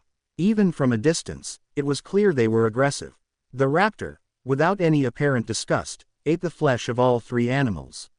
Izuku noticed that the spider's and scorpion's skin was tougher, so without disturbing the raptor, he removed some of it from the carcasses and saved it for later. Something unpredictable was happening at the camp. Since arriving on this island, smaller than the main island but still large, Izuku had brought an egg with him. No one knew what kind of animal it was, so they eagerly awaited its hatching, but they wanted Izuku close by, just in case. Unfortunately, things didn't go as planned. Setsuna, who was in charge of watching the egg, along with Momo, who knew the most about dinosaurs, saw the egg begin to crack. A small foot had broken through the shell. The young women were nervous. They knew the dinosaur could be aggressive and attack them, but they still helped the little one break out of the shell. Once out of the egg, Setsuna recognized the little hatchling as one of her favorite carnivorous dinosaurs. Carnotaurus! Exclaimed the young green-haired girl, both joyful and surprised, as she separated parts of her body in excitement. It's a carnivore. We need meat to feed it. Quick, anything. Amidst everyone's struggles, they managed to get some of yesterday's leftovers. They were parts they didn't eat, like the breast and head. They watched as the small carnivore devoured the piece of meat fiercely, as if it were the only thing it would ever eat. It seems you were born hungry, Setsuna laughed as she watched the little Carnotaurus eat. Instinctively, she reached out to touch the little creature, and it surprisingly accepted her caresses. Looks like you're its mother now. Momo laughed as she watched the girl pet the dinosaur. She had tried, but received a small bite on her finger at the first attempt at contact. So Izuku is his father. That makes us a couple, Setsuna said playfully, causing an awkward silence between the two girls. Yes, Momo said uncomfortably and with clear jealousy, while avoiding looking at the dinosaur. And how will we tell Izuku that he didn't see the baby's birth? That's what I'll take care of. After all, I'm her mother. Setsuna, noticing the raven-haired girl's jealousy, decided to tease her about it, also saying it with pride for being a mother. Izuku continued wandering through the cave. He had reached a depth where oxygen was scarce and there were multiple paths, each one teeming with eggs and spiders on the walls. Izuku was feeling disgusted. He knew that he would leave the island with more than one trauma, and one related to spiders was obvious. He decided to venture a little further, this time alone. The dinosaur lagged behind because the lack of oxygen in the area made it difficult for him to breathe. When he reached the end of the path, he found himself in an enormously large room, and in the center was a giant red spider, the alpha spider. It quickly noticed his presence and attacked him, spitting venom, followed by releasing spiderlings from its abdomen. This made Izuku feel terrible, and he almost vomited up what he hadn't eaten for breakfast. Izuku ran away from there. Once outside the cave, with the raptor at his side, he decided to continue his hunt. This time, it didn't take him long to find a triceratops. In fact, he found a pair of them with a small baby. Izuku ordered the raptor to attack, and it lunged at one of the triceratops. Taking advantage of the confusion of both herbivores, Izuku attacked the other, killing the pair in a matter of minutes. The raptor began to eat the corpse right there, and Izuku saw the baby run away in fear.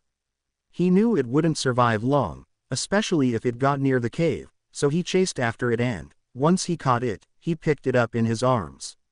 The small herbivore was relentlessly attacking Izuku, but because its skull wasn't fully developed, it didn't do any damage to the young man. Minutes passed without the triceratops stopping its attacks. In fact, Izuku and the raptor were arriving at the camp, and the triceratops was still attacking. Izuku had several wounds on his arm due to the herbivore's persistence, but he still didn't let go. Once tired, the reptile ended its constant attacks.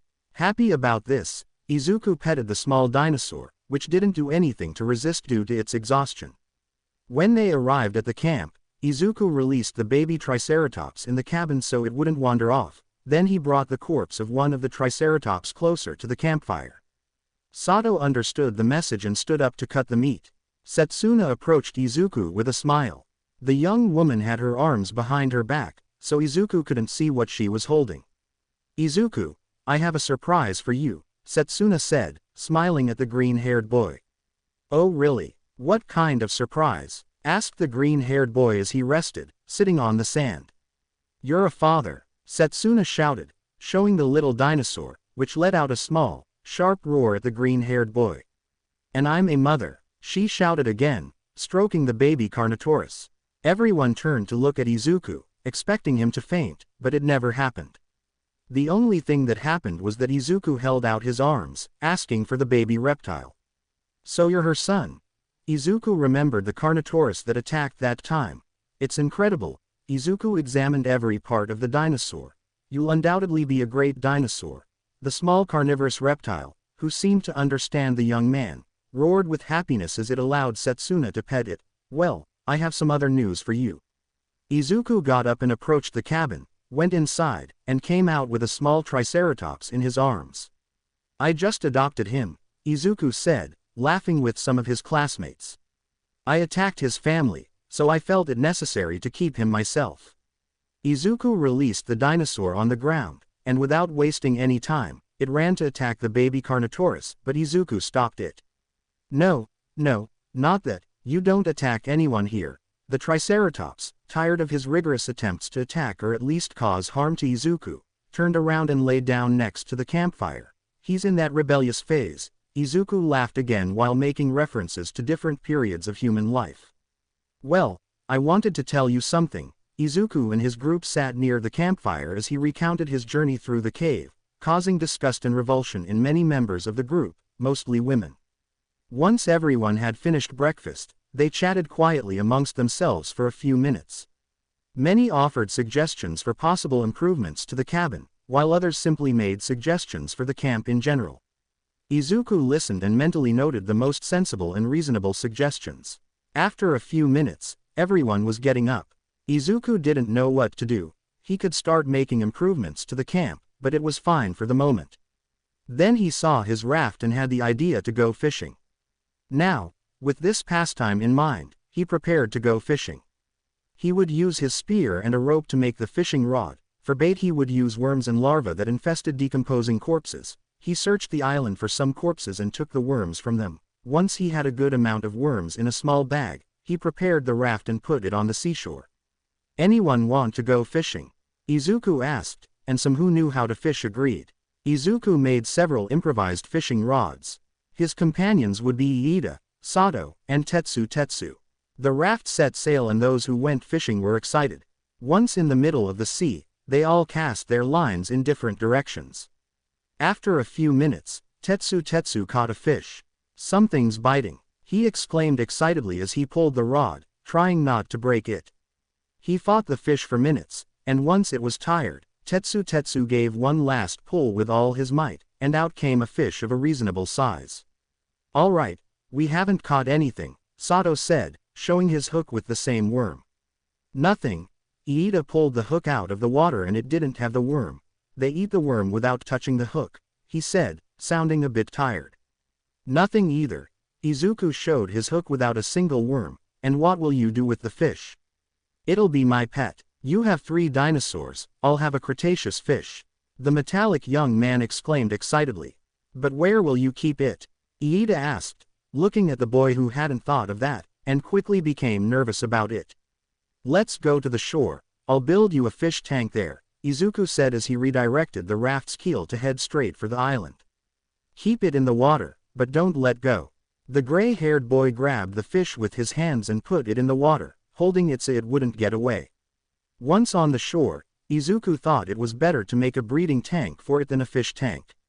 Hey Tetsu, what if we make him a breeding tank instead of the fishbowl? Asked the green-haired boy, and the metallic boy thought it was a good idea. Why not broth? The gray-haired boy nodded, and he and Izuku began to knock down nearby trees. He used his quirk to harden his fists and punch the trees, while Izuku used a stone axe. They spent a few minutes cutting down trees, and they already had approximately 15 trees. Izuku began cutting the trees, shaping them into a barrier. He realized he could make a small circle on the shore, deep enough for the fish to be calm. Once the barrier was finished, Kendo, who was the one Tetsu had left the fish with to take care of and prevent it from leaving, released it inside the barrier. Izuku and Tetsu were looking at their work together. They gave each other a friendly high five, and then Izuku spoke to him. "Since you're the owner, you'll take care of the fish." Izuku was watching the small fish they had caught swimming peacefully in the breeding pond they had made. "That's good. Besides, now I have something to do during the day." The boy with the metal gift was looking at the fish with a smile. "Hopefully it will be female and lay eggs and we'll have more fish." "Well, I'll leave you now. I have something to do." Izuku, with an idea in mind, walked away, grabbed the leftover logs, and started making a training area. He began with a target, then made a straw dummy and an obstacle course. He did all this in about 4 to 5 hours. When he finished, he settled down to rest. He saw that the sun was at its highest point, which meant it was time to eat.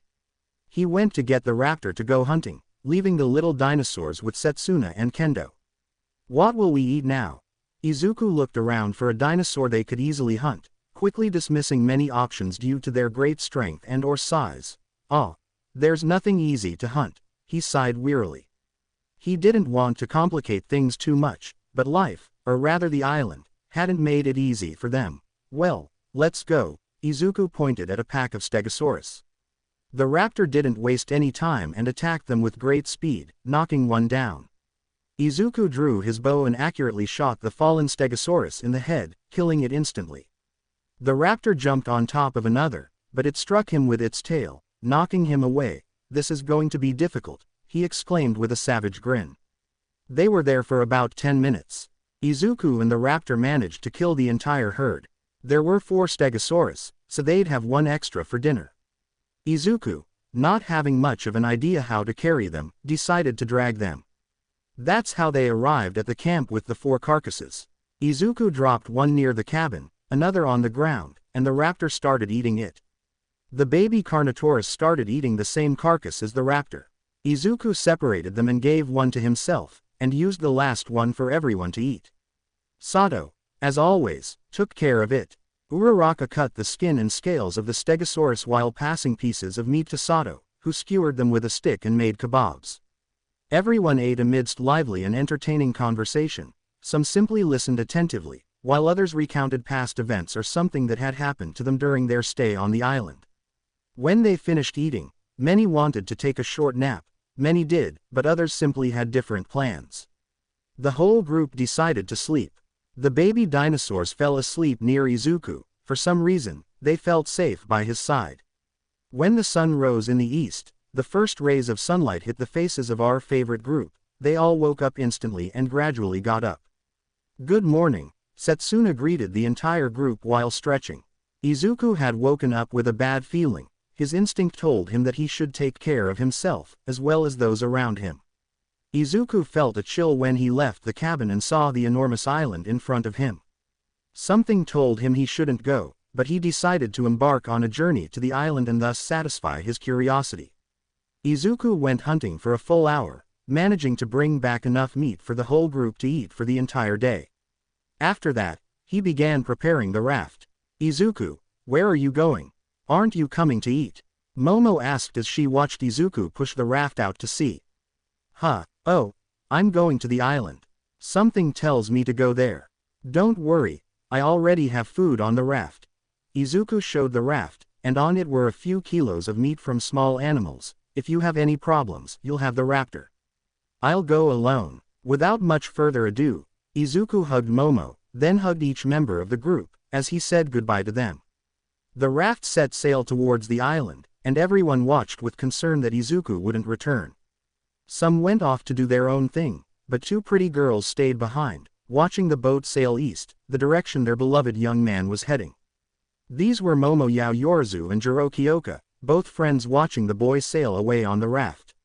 Then they looked at each other with a smile that showed 2 things, friendship and rivalry. Without saying a word, they both went their separate ways, each with something similar in mind. "Izuku will be Mio." The young man was smiling as he looked at the island. When he arrived, he got off the raft, made a fire, cooked some of the meat he had brought, and got back on the raft while eating some meat. Izuku planned to take a quick trip around the island on the raft to avoid dangers. After 3 hours on the raft, Izuku had reached the area where his first camp had been. The green-haired youth gazed at the place with longing, began walking on the sand, and unwittingly stumbled upon an area littered with ashes. Izuku noticed this and quickly reached for his necklace. He opened the pouch hanging from it, and there they were, the remains of his friend. Tears welled up in his eyes as the green-haired boy wept, overcome with sadness at the memory. Seconds later, memories of the person responsible flooded back. Anger surged through him, his blood began to boil, but he quickly calmed down. That person was dead, or so he thought. Just as Izuku was about to leave, he heard some branches breaking and immediately became alert. He shot an arrow into the bushes, heard a scream of fear as the arrow passed close by, quickly calmed down upon realizing it was a human, approached and managed to see a single person. Izuku! Tokiyami shouted excitedly and confused upon seeing his former leader. Tokiyami! Izuku looked at the bird strangely. Are you unwell? What happened to you? He asked, noticing the boy's thin and malnourished build. Well, it turns out the boys didn't know how to hunt or they were disgusted by it, he said, making Izuku remember that the young man had left with Ojiro's group. And where are they? This question made Tokiyami fall silent. Izuku understood and wanted to calm his friend down a little. Sadly, they're all dead. None of them could survive the dinosaurs, disease, hunger, wounds, infections, and each other. I'm not proud, but I committed cannibalism. I murdered my comrades, devoured every last bit of them, and worst of all, I don't regret it. With each word, Tokiyami seemed to descend into madness. His sanity seemed to be at the mercy of his salary. So much death, blood, flesh, organs, suffering, all of that must have caused some trauma, and Izuku couldn't help it.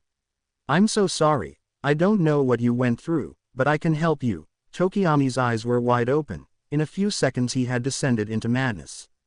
Apparently, contact with a person had accelerated the process. His trauma was already very advanced and had reached a point, beyond cure and control. Seeing this and knowing that his friend was suffering, Izuku decided to kill him. It was the quickest way to end his suffering. He drew his spear and pointed it at Tokiyami. Tokiyami reacted in a way that was unexpected. No, wait, I'm innocent. Tokiyami screamed desperately, suddenly looking around frantically. No. Ojiro, I'm sorry. I didn't mean to. Please forgive me. It was our mistake. I didn't mean to do that. Tokiyami looked desperately at the sky. Kirishima. Help me. No, wait, don't go. Izuku watched the young man's reaction with concern. Izuku. Tell them it wasn't my intention. In an act of desperation, Tokiyami crawled to Izuku and grabbed his foot. Come on. Tell them. Hurry. No, wait. With a final scream of exasperation, Tokiyami fell to the ground and died. So your trauma progressed to this point. Forgive me, friend, there's nothing I can do. Izuku, in an act of sincerity and sadness, closed the eyes of the now deceased Tokiyami and spent the rest of the day making a small wooden boat where he placed the young man's body. Izuku filled the boat with dry leaves, made a bed of them, and laid the young man's body upon it. He placed some dried herbs on one of his arrows, positioned the boat on the shore, and set it afloat. Once it was a good distance away, Izuku lit the arrow with his still burning fire, aimed, and released it. The arrow fell on the dry herbs and ignited them. After a few minutes, the boat was completely engulfed in flames. Within minutes, the boat was sinking with his friend's ashes. When it had completely submerged, Izuku shed a few tears, offered a final prayer for the soul of his friend and his deceased friends, and now, with a new goal in mind, set off on his journey once more. Izuku was asleep on the raft, since it was already night and the young man was resting, but let's forget about him for a moment.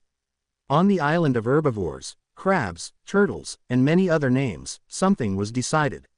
Something rather important. As you know, Midoriya left, which leaves us without food for a long time, so give us some ideas to avoid hunger, Iida said while sitting on the ground. I think we should sacrifice a dinosaur. Awase was the one with the stupid idea, although he was supported by several people including Monoma, Saburaba and Shota, coincidentally all from Class B. No way, Izuku will kill us all. I saw him kill one of our classmates over a dinosaur he met 3 days ago. This raptor has been with him for a week, and the Triceratops and Carnotaurus are being incubated by him, Sato said, rejecting the idea. This angered the young people who had suggested it, and they marched off. They're really stupid, Tetsu. You're one of Izuku's closest confidants. Keep an eye on them and stop them from doing anything weird, Iida said, and Tetsu nodded as he left with his companions. They discussed it for about an hour, and came to the conclusion that they should either hunt or eat berries and fish. Clearly, no one wanted to hunt. They either lacked the skill or their consciences weren't in control of their morals, so they ate fish for quite some time. Izuku was waking up. Memories of the previous day flooded back, however he never showed sadness, instead he smiled and with determination began to move the raft. On his journey he saw different things. Carnivores fulfilling the cycle of life, herbivores eating peacefully, gigantic herds dominating territory and the Giganotosaur. Izuku recognized this dinosaur by its size, its aggressiveness, and by its bright yellow eyes, intense and ferocious, that enormous being that had taken the life of his friend. But he kept going. It brought back bad memories, so he decided to keep moving and avoid dwelling on that unpleasant moment. Soon, Izuku found himself back where his adventure began, where he and his friends had arrived at the island. An island that brought both good and bad times, adventures and sacrifices, happiness and madness, friendship and enmity, love and betrayal, and much more. Izuku decided to rest there. When he put his foot on the ground, thousands of sensations ran through his body, but one of them was more noticeable: insecurity. Izuku felt insecure. He didn't believe he was capable of leading and protecting his friends. He knew he had done it, but he thought he could have done better, so no one would have died. Izuku let go of those thoughts. After all, he was human and made mistakes. That was something that, no matter how much humanity evolved, would never change. Humans would never be perfect. He did the best he could, and that kept him happy. Izuku decided to walk for a while, walking in the direction of the one that was turning around. In a few minutes, he had arrived at a place with a part of the skull bone of a Triceratops. Right there was a bloodstain in a shape of a body in the sand. Izuku recognized everything. It was the blood and body of his, not friend now, but his childhood acquaintance. He simply ignored everything and continued on his way, but not before glancing at the bushes and noticing a certain presence. He continued walking calmly, with his spear and bow on his back. Someone was following him very insistently. In a swift turn, he managed to launch an attack. There he saw him, the egocentric, selfish, and arrogant young man, Bakugo Katsuki. "Oh, my friend, it's been a while," Izuku said sarcastically, looking at the ash-haired young man. "How are you doing?" "Shut up, idiot." Bakugo reflexively shot his hand forward, and an explosion erupted from it. This surprised both young men, but brought an arrogant smile to the young creator's face. "Deku, surrender now and give me everything you've got," he said, generating several explosions in his palms. Izuku, surprised by what he had just seen, tried to activate his quirk but nothing happened. He was left with no choice but to fight with his bare hands. "Come here, Wewiluch," Izuku spoke arrogantly, which angered the explosive young man. He acted without hesitation or plan, simply driven by anger, in an attempt to harm the young man, firing an explosion that set some trees ablaze. "Wow, your quirk got stronger." Izuku saw the damage Bakugo's explosion caused, which put a smile on Bakugo's face, but it's still not enough. Izuku drew his bow and shot an arrow at Bakugo's foot. It lodged in his foot, piercing it.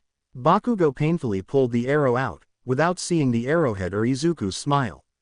"Oops, I think I accidentally shot an arrow with an incurable disease," Izuku said, feigning a mistake while apologizing with obvious sarcasm. Bakugo saw the tip of the arrow and indeed, it had some thick green liquid on it. He was going to complain and demand treatment, but he fell unconscious without being able to do anything. Izuku watched as he fell unconscious to the ground. His arrogant, sarcastic smile vanished, replaced by a serious expression. Seeing the boy's unconscious body, he picked him up and carried him to his raft. The raft set sail, heading towards the island where his friends were. He would try to transform the explosive young man into someone who could help them survive. When he arrived it was getting dark, so he left the young man on the raft, said goodbye to his friends, and they all went to sleep. Izuku was getting up, but he was surprised to hear groans of pain.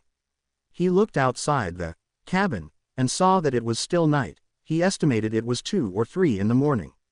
She left and was left in total shock and silence. Memories of a similar scene flooded her mind, her blood boiling.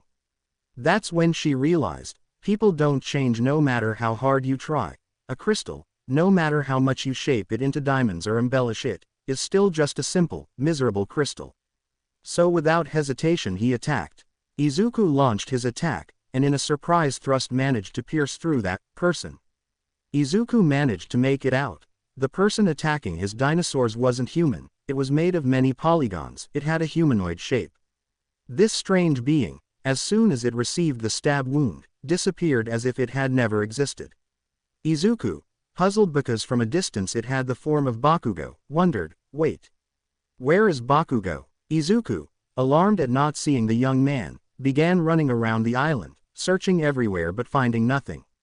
He gave up and decided to consider him missing. He returned to the coast and sat on the sand, deciding to watch the sunrise, the beautiful Pacific sunrise. It's a shame that the peace I felt at that moment ended with the awakening of the noisy and arrogant Monoma. Apparently, he had fallen asleep before the others and didn't know that Izuku had arrived. He woke up early to make some plans, not good ones at all. But when he saw the young man with green hair sitting there, he got nervous and ran away from there. In a few minutes he was already quite a few meters away. Stupid, useless boy. Monoma angrily kicked a rock which hit a tree.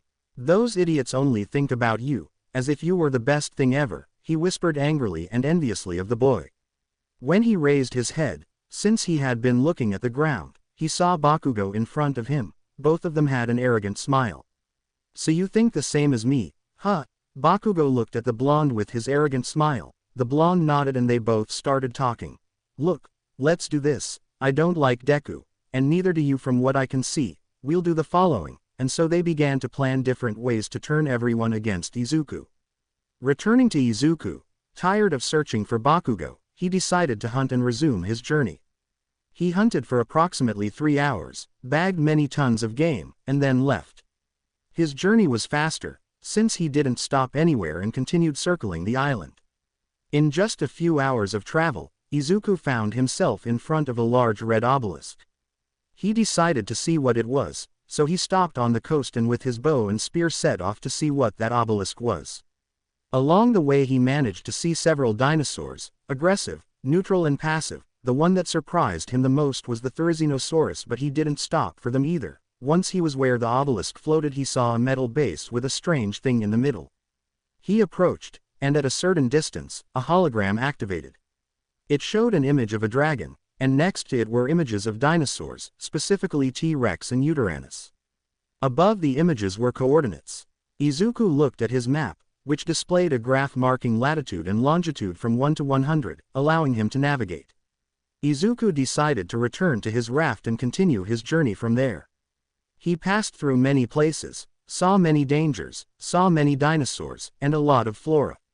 But since he had saved Bakugo, his bad feeling had disappeared, so out of boredom he returned to the island.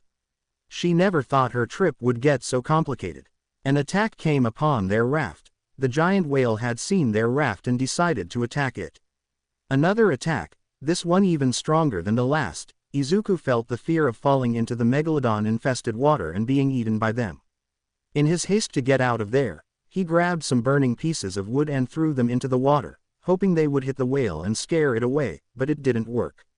The whale kept attacking, and it was only on the 4th attack that the raft completely collapsed. Izuku watched his raft succumb to the whale. His hopes of surviving had vanished, but he still fought on. With a strong will to live, she began to force the activation of her quirk, and within minutes she felt the barrier that prevented her from activating her quirk give way slightly. At that moment, Izuku could use 5% of OFA, more than enough for him. He swam to the shore at great speed. When he arrived, he began to breathe heavily and lay down on the ground, thinking only of his friends and classmates. With nothing much to do, the green-haired man began to build yet another raft. He was fed up with it. It was the 5th raft he had built, and he was already sick of them. He built it in a couple of hours, but it was getting dark, so he decided to light a campfire and hunt for food. That's what he did. He hunted small animals since he didn't want to complicate his life and cooked them directly, without removing the skin or anything. While waiting, Izuku saw his fur coat and decided to do something with it. He tried to make some clothes, but the first shirt was very poorly made. Izuku kept trying until the fourth one came out decent. Izuku tried it on and noticed how cold it was. But he still left it on. Izuku kept making clothes and replacing his worn-out UA uniform with them. During a moment of peace, he heard small footsteps. He went to investigate and found a small Dilophosaurus, but this one was somewhat peculiar. Izuku noticed it instantly. It was identical to his friend who had sadly passed away. The young man saw that the dinosaur hadn't eaten in days due to its thin build and decided to feed it. Izuku fed him and within a few hours they were friends.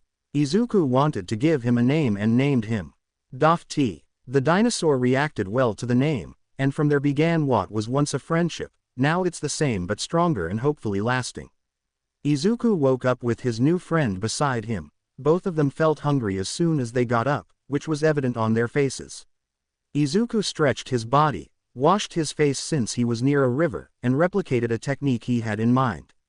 With the help of some berries that he realized had a calming effect, he pierced several berries with his spear, coating them in a dark liquid. Then the small dinosaur spat water at the spear, causing both liquids to combine at the tip of the spear and enhance each other's effects. Izuku wanted to test the effect of the spear, but he saved it for a time when it would be necessary. Izuku, with the help of his friend, hunted some small dinosaurs and cooked them. In Izuku's case, the dinosaur ate the raw meat. Izuku also gave the dinosaur the organs, which it gladly accepted. Without wasting much time, Izuku climbed onto his raft, evidently taking Dofty with him, who was a little agitated from being above the water. On the island, since Izuku left the island, many things happened in a single day. The little dinosaurs grew overnight. Momo concluded that they had been cloned and genetically modified, which accelerated their growth. The instincts of the now adolescent Carnotaurus also emerged, and it tried to attack its formerly small herbivorous friend. Luckily, with help, the herbivore managed to stop the carnivore's attack. Setsuna, who was a maternal figure to the little one, managed to stop it with some meat and caresses. Also, a rebel team was formed, consisting only of Awase, Monoma, and Shota. Bakugo was also on it, but he never showed himself to Izuku's camp. But this doesn't matter, I think, for the moment. And finally, the fish farm grew exponentially, so much so that the corral became too small for so many fish, and the fish hunt was excessive to maintain the structure, so much so that they fed all the carnivores with kilos and kilos of fish. Tetsu was currently looking at his fish farm for some improvements. Iida, how do you think the farm can be improved? The gray-haired man asked, looking at his bespectacled friend. I can't think of much, except to increase the size, but that will be difficult, said the blue-haired man as he analyzed the farm in detail. While they were talking, they managed to see a silhouette approaching from afar. Iida, what is that? The metallic metapod pointed towards the sea where a silhouette could be seen approaching. It looks like a raft. The one with glasses shouted in surprise, a shout which caught everyone's attention. Iida, what's wrong? Why the scream? Kendo asked, somewhat worried by the sudden shout. An unknown raft is approaching. Bring everything we can use to attack. Dinosaurs, bows, spears, anything that might be useful. Iida spoke quickly, and Kendo nodded. A few minutes passed and the three dinosaurs were standing in front of everyone in the camp, and in front of them was Iida. The raft was also closer, where it is now possible to distinguish that it was a man and a small being. Some had weapons like spears or bows, most of these made by Izuku, and the others were replicas of these. No one spoke because of the nerves of seeing the raft, and after a few minutes they managed to spot Izuku, so everyone got excited and shouted from the shore, waving to Izuku. Izuku excitedly waved as he was watched by the dinosaur behind him. The dinosaurs reacted very animatedly, as their friend, father figure was already with them. And when Izuku was close, the raft was attacked by the whale and sank instantly. Everyone was worried about the green hair, and some swam over to where the raft was. But before they could arrive, a green ray passed by and stopped on the shore of the island. Hello, the green-haired boy greeted as he placed his new friend on the ground. Everyone was surprised by what Izuku did, so much so that they began to bombard him with questions. Slow down, let's eat first, and you can ask me at lunch. Izuku started walking, followed by his new friend, until suddenly he was knocked down by two dinosaurs. Guys, Izuku, on the ground, was licked by both dinosaurs, while the rebellious Triceratops slowly approached and carefully licked Izuku's foot. You grew so much overnight. Izuku was surprised that the Carnotaurus, which previously reached his knee, now reached his waist, and the Triceratops, which reached a little below his waist, now reached his stomach. You may have been revived through cloning, which accelerated your growth process, so you may reach your maximum size in a few weeks, Momo said, speaking from behind Izuku. He smiled at the black-haired girl, who blushed at his words. As clever as ever, Izuku smiled as he stroked his head. This was seen by the men as a sign of manliness, while some women showed obvious jealousy, the three most obvious being Jiro and Setsuna. Alright guys, as part of my trip I brought you a few things from the island. Izuku pulled out a few flowers, including blue, pink, yellow, green, and flowers of all colors. He gave a small bouquet to each woman in the group, one flower of her respective color, except for Kanoko. He brought her a large number of mushrooms. They all accepted the gift, blushing. And for you, my friends, Izuku showed a leather soccer ball, to have some fun with. All the boys were extremely excited. They were all football fans and that gift thrilled them greatly. And not only that, I brought a gift for each of you. Izuku took several things out of a box on his raft. He took out a very well-made fishing rod, with a very detailed dragon on the entire support and a fairly long and resistant handmade line. He gave this to Tetsu because he knew about his liking for fishing. Old man, thank you, the young man said, hugging his friend. For Sato, Izuku, knowing his fondness for boxing, took out a sand-filled bag which he hung on a fairly sturdy tree. Izuku showed some papers which he gave to Iida. Izuku, are you sure? The blue-haired boy asked, somewhat surprised. Yes, I know you'll know how to use it, Izuku smiled, and Iida bowed his head in thanks. Don't tell anyone, you can claim it when we leave this island. And so Izuku pulled out one more gift for everyone, before going hunting with his raptor, Dilophosaurus, and teenage Carnotaurus. They hunted for so long that night fell, returning with a huge amount of meat which Izuku carried with the help of his quirk. So that no one complains, Izuku carried All Might without OFA. With OFA at 5%, he could lift several tons at least, I'd say. Besides, he got stronger during his time on the island. Everyone ate peacefully this time. The dinosaurs adapted to their new member, and for the first time in 3 days, Izuku slept peacefully. We see the whole camp waking up, as usual. Izuku went hunting with all his dinosaurs and returned with several tons of meat. Sato cooked the meat. Everyone ate peacefully, each one eating their usual portion, but strangely, a green-haired girl had developed an insatiable appetite. Everyone watched as Setsuna was about to grab her 5th rib. They found it strange because she never ate more than 2 to 3 ribs, but they just smiled and went to do her own thing. But then Izuku caught everyone's attention. Guys, Izuku said seriously, sending a chill down everyone's spine. Everyone returned to their places to listen to the green-haired boy. Okay, now that I have your attention, I'll tell you something. A few days ago, when I went hunting and was late getting back, I found a narrow cave. I went inside and saw a spider. Many were going to laugh, but Izuku interrupted them. The spider was over 50 meters long. Everyone fell silent instantly, and I wanted to go back to the cave, but not alone. Who's coming with me? At that moment, a few people raised their hands. Sacrificing yourself for your friends is what men do, Tetsu said as he stood next to Izuku. I haven't done anything since I arrived, so I want to go. Shota raised his hand as he walked beside Izuku. Kuwaro said the same and went with the green hair. Bando and Kamakiri raised their hands, saying almost the same thing but a little less directly. Alright guys, I want you to know that this mission is very dangerous. We could all die here, so I appreciate your sacrifice. Izuku smiled as he sharpened a stick and threw it onto a pile of other sharpened sticks. Grab a spear. The raptor will carry the rest on its back in case they break. Now, Izuku handed out 4 bows, each with 30 wooden arrows. Use them however you want. Izuku whistled and the raptor ran to his side, and they began walking across the island. Everyone watched with concern as their companions walked away, until they were out of sight. The boys walked in awkward silence. After a few minutes, they reached the cave. When they entered, they saw how narrow it was. Okay, I'll go in front, Bandai will watch the back, Kamakiri in the middle, Tetsu with me, and Shota behind me. That way we'll get through the cave. Everyone agreed and arranged themselves as instructed. The deeper they went, the narrower the cave became, until at one point they broke through the formation.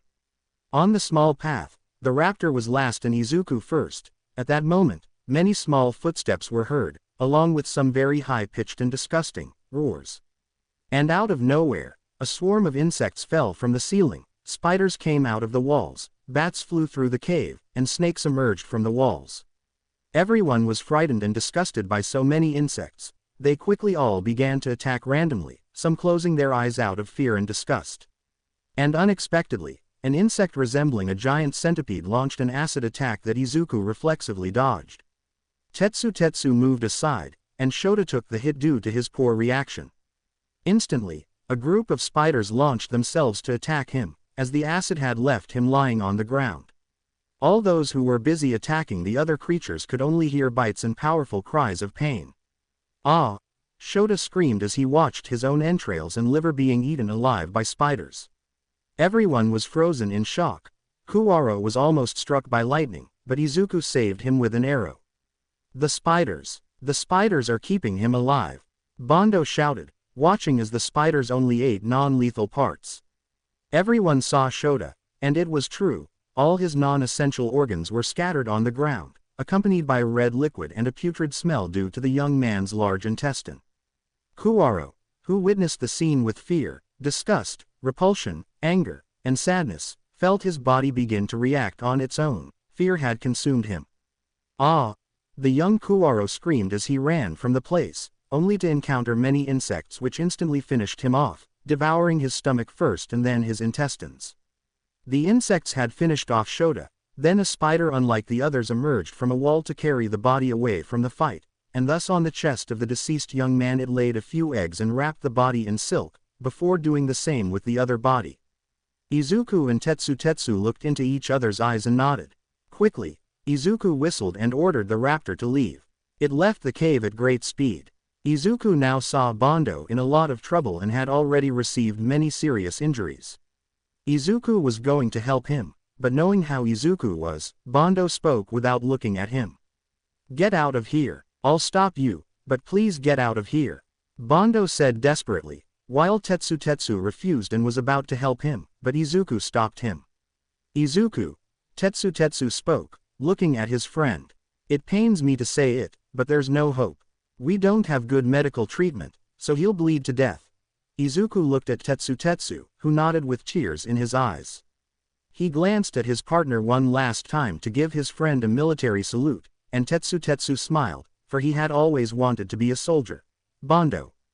Thank you, Izuku. Before you go, take care of Setsuna for me," Bondo exclaimed forcefully as Izuku ran off without looking back, then heard cries of pain and, closing his eyes, increased his speed to get out of that cursed cave that was a hell. When they came out of the cave, their clothes were in tatters and they had many bloodstains.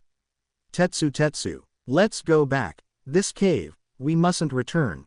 Both young people agreed and left the place with immense sadness and their white hair bearing new traumas. The young people returned to the camp, never saying a word, but everyone, seeing that only 2 had returned, deduced what had happened. A feeling of sadness completely invaded the camp. Izuku said nothing and began carving a stone that read, "Bondo sacrificed himself for his team. Kuwaro fought until the end. Shota fought until the end." Tetsu was reflecting on what he had just seen.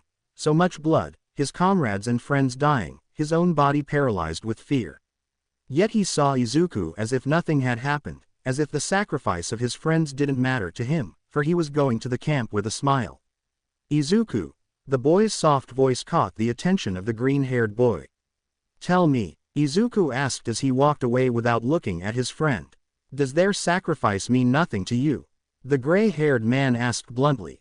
Izuku's previously happy expression turned into absolute seriousness.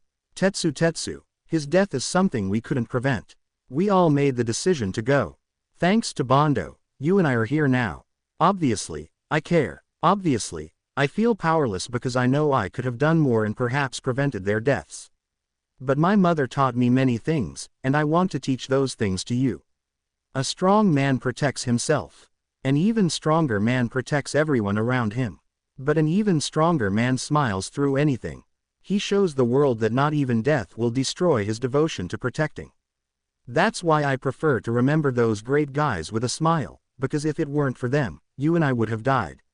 I know you heard him when Bondo took his last breath. I know you heard the thousands more spiders he attracted. He knew that from the beginning, which is why he decided to stay, even knowing we could have healed him. Izuku spoke, looking at his companion, who glared angrily at the young man's words. You say we could have saved him. We could have all three escaped and cured his fucking poison. So why the hell did you leave him in there? If you knew it was possible to cure him, why the hell didn't you say so? We could have stayed to help him and he could live. But no. The man decided to look out for his own safety. The young man couldn't finish because the freckled boy had punched him directly in the face. Me? Look out for my own safety. Are you an idiot? If I were, I wouldn't have pulled you out of that fucking cave. If I were, you and your fucking class would be starving to death on that fucking island. Every fucking day I break my back so you and all of them can eat. Is that looking out for my own safety? Every day I fight to the death with fucking dinosaurs that are 50 times bigger than me so that you can be safe. Exclamation mark. Is that looking out for my own safety? Do you know how many fucking times I've been in the mouth of a T-Rex? How many times I've had to fight endless horses of dinosaurs even with broken bones? Just so some idiot can tell me I'm only looking out for my safety. Exclamation mark. You don't know anything about that. You don't even lift a finger in your daily life on this island, just watching some damn fish grow. Next time, think before you speak. The freckled boy, finishing his outburst, saw the silver-haired young man on the ground. Sorry, I got carried away. The young man extended his hand to help the other boy up, but the boy just gave him a light tap and got up on his own. The young man walked away, leaving behind his green-haired friend who could only watch his friend's tantrum with annoyance. When the green-haired boy arrived at the camp, he saw the raptor lying down, being petted by Setsuna. He was also greeted by everyone with a smile. Izuku delivered the news of his 3 deceased comrades, and the camp was flooded with sadness. When the freckled boy wanted to rest, he saw Tetsu gathering some things. He would have approached to ask, but seeing his friend's face was enough to know what he was doing. He was leaving the camp. Everyone watched as the young man grabbed some things and loaded them onto a raft. Everyone thought Izuku would stop him, but he just looked at him and said one thing. I hope you understand my sacrifice for everyone's safety. With that, the young man pushed the raft where the silver-haired man was standing, and it began to move. Let's bet, I say the whale will sink the raft before we get there. Everyone watched with a bead of sweat as their leader made such a bet, and then asked why the sudden coldness between them. Izuku simply explained what happened in the cave and their argument. Now that you know this, I only want you to do one thing. Don't interfere with my plans. Even though you're my friends and I'm looking out for you, that doesn't mean you'll get away with bothering me. From now on, things will change, since I've noticed you're all too comfortable because of the lack of danger on this island. We're moving. At Izuku's words, many refused, while others who had promised to follow him no matter what simply started packing everything. Those who don't want to go can stay here, but since I made everything myself, I'll take it all. Izuku, using a shovel, that was a stick with a square stone tied to it, dug up the mini house he had built and then began cutting down trees to make an even bigger raft to store everything. In the end, everyone except Monoma and 3 other young people decided to follow Izuku. Izuku, who already knew of Bakugo's presence on the island, decided to leave him a gift. Several days passed, the raft was finished and everything was packed, only one thing was missing: Izuku's arrival. He had left a few minutes earlier in the direction of the cave to leave a gift for Bakugo. Izuku ran into the cave, using his quirk to dodge all the spiders and other insects. Reaching the giant spider's chamber, Izuku, glaring at the enormous creature, lunged at it and punched its abdomen, causing it to fall backward. Several spiders then emerged, creating a horrifying sight for Izuku. The green-haired boy made sure the spider followed him at all times. It was very destructive, so the cave was no problem for it. It finished destroying the entire cave in just 2 hours and reached the surface. Then, Izuku, using his full power, managed to break a little more of the barrier that suppressed his power, now using 7% and moving away at great speed. Everyone at the camp was waiting for Izuku. When they saw a green blur moving at great speed, they knew it was him, so they clung to the raft, ready for what Izuku would do. The young man simply charged at the raft, putting his hands in front of it and managing to push it at great speed. Then with the help of his quirk he swam to it and climbed onto the raft, which was quite large, more or less 2 rafts together or maybe 3. When Izuku boarded the raft, the first thing he did was look at the island and see how the giant spider devoured everything in sight, and the young man, laughing, cursed Bakugo. To be continued. I hope you guys enjoyed this video and make sure to like and please hype this video. Now we will see you in the next video.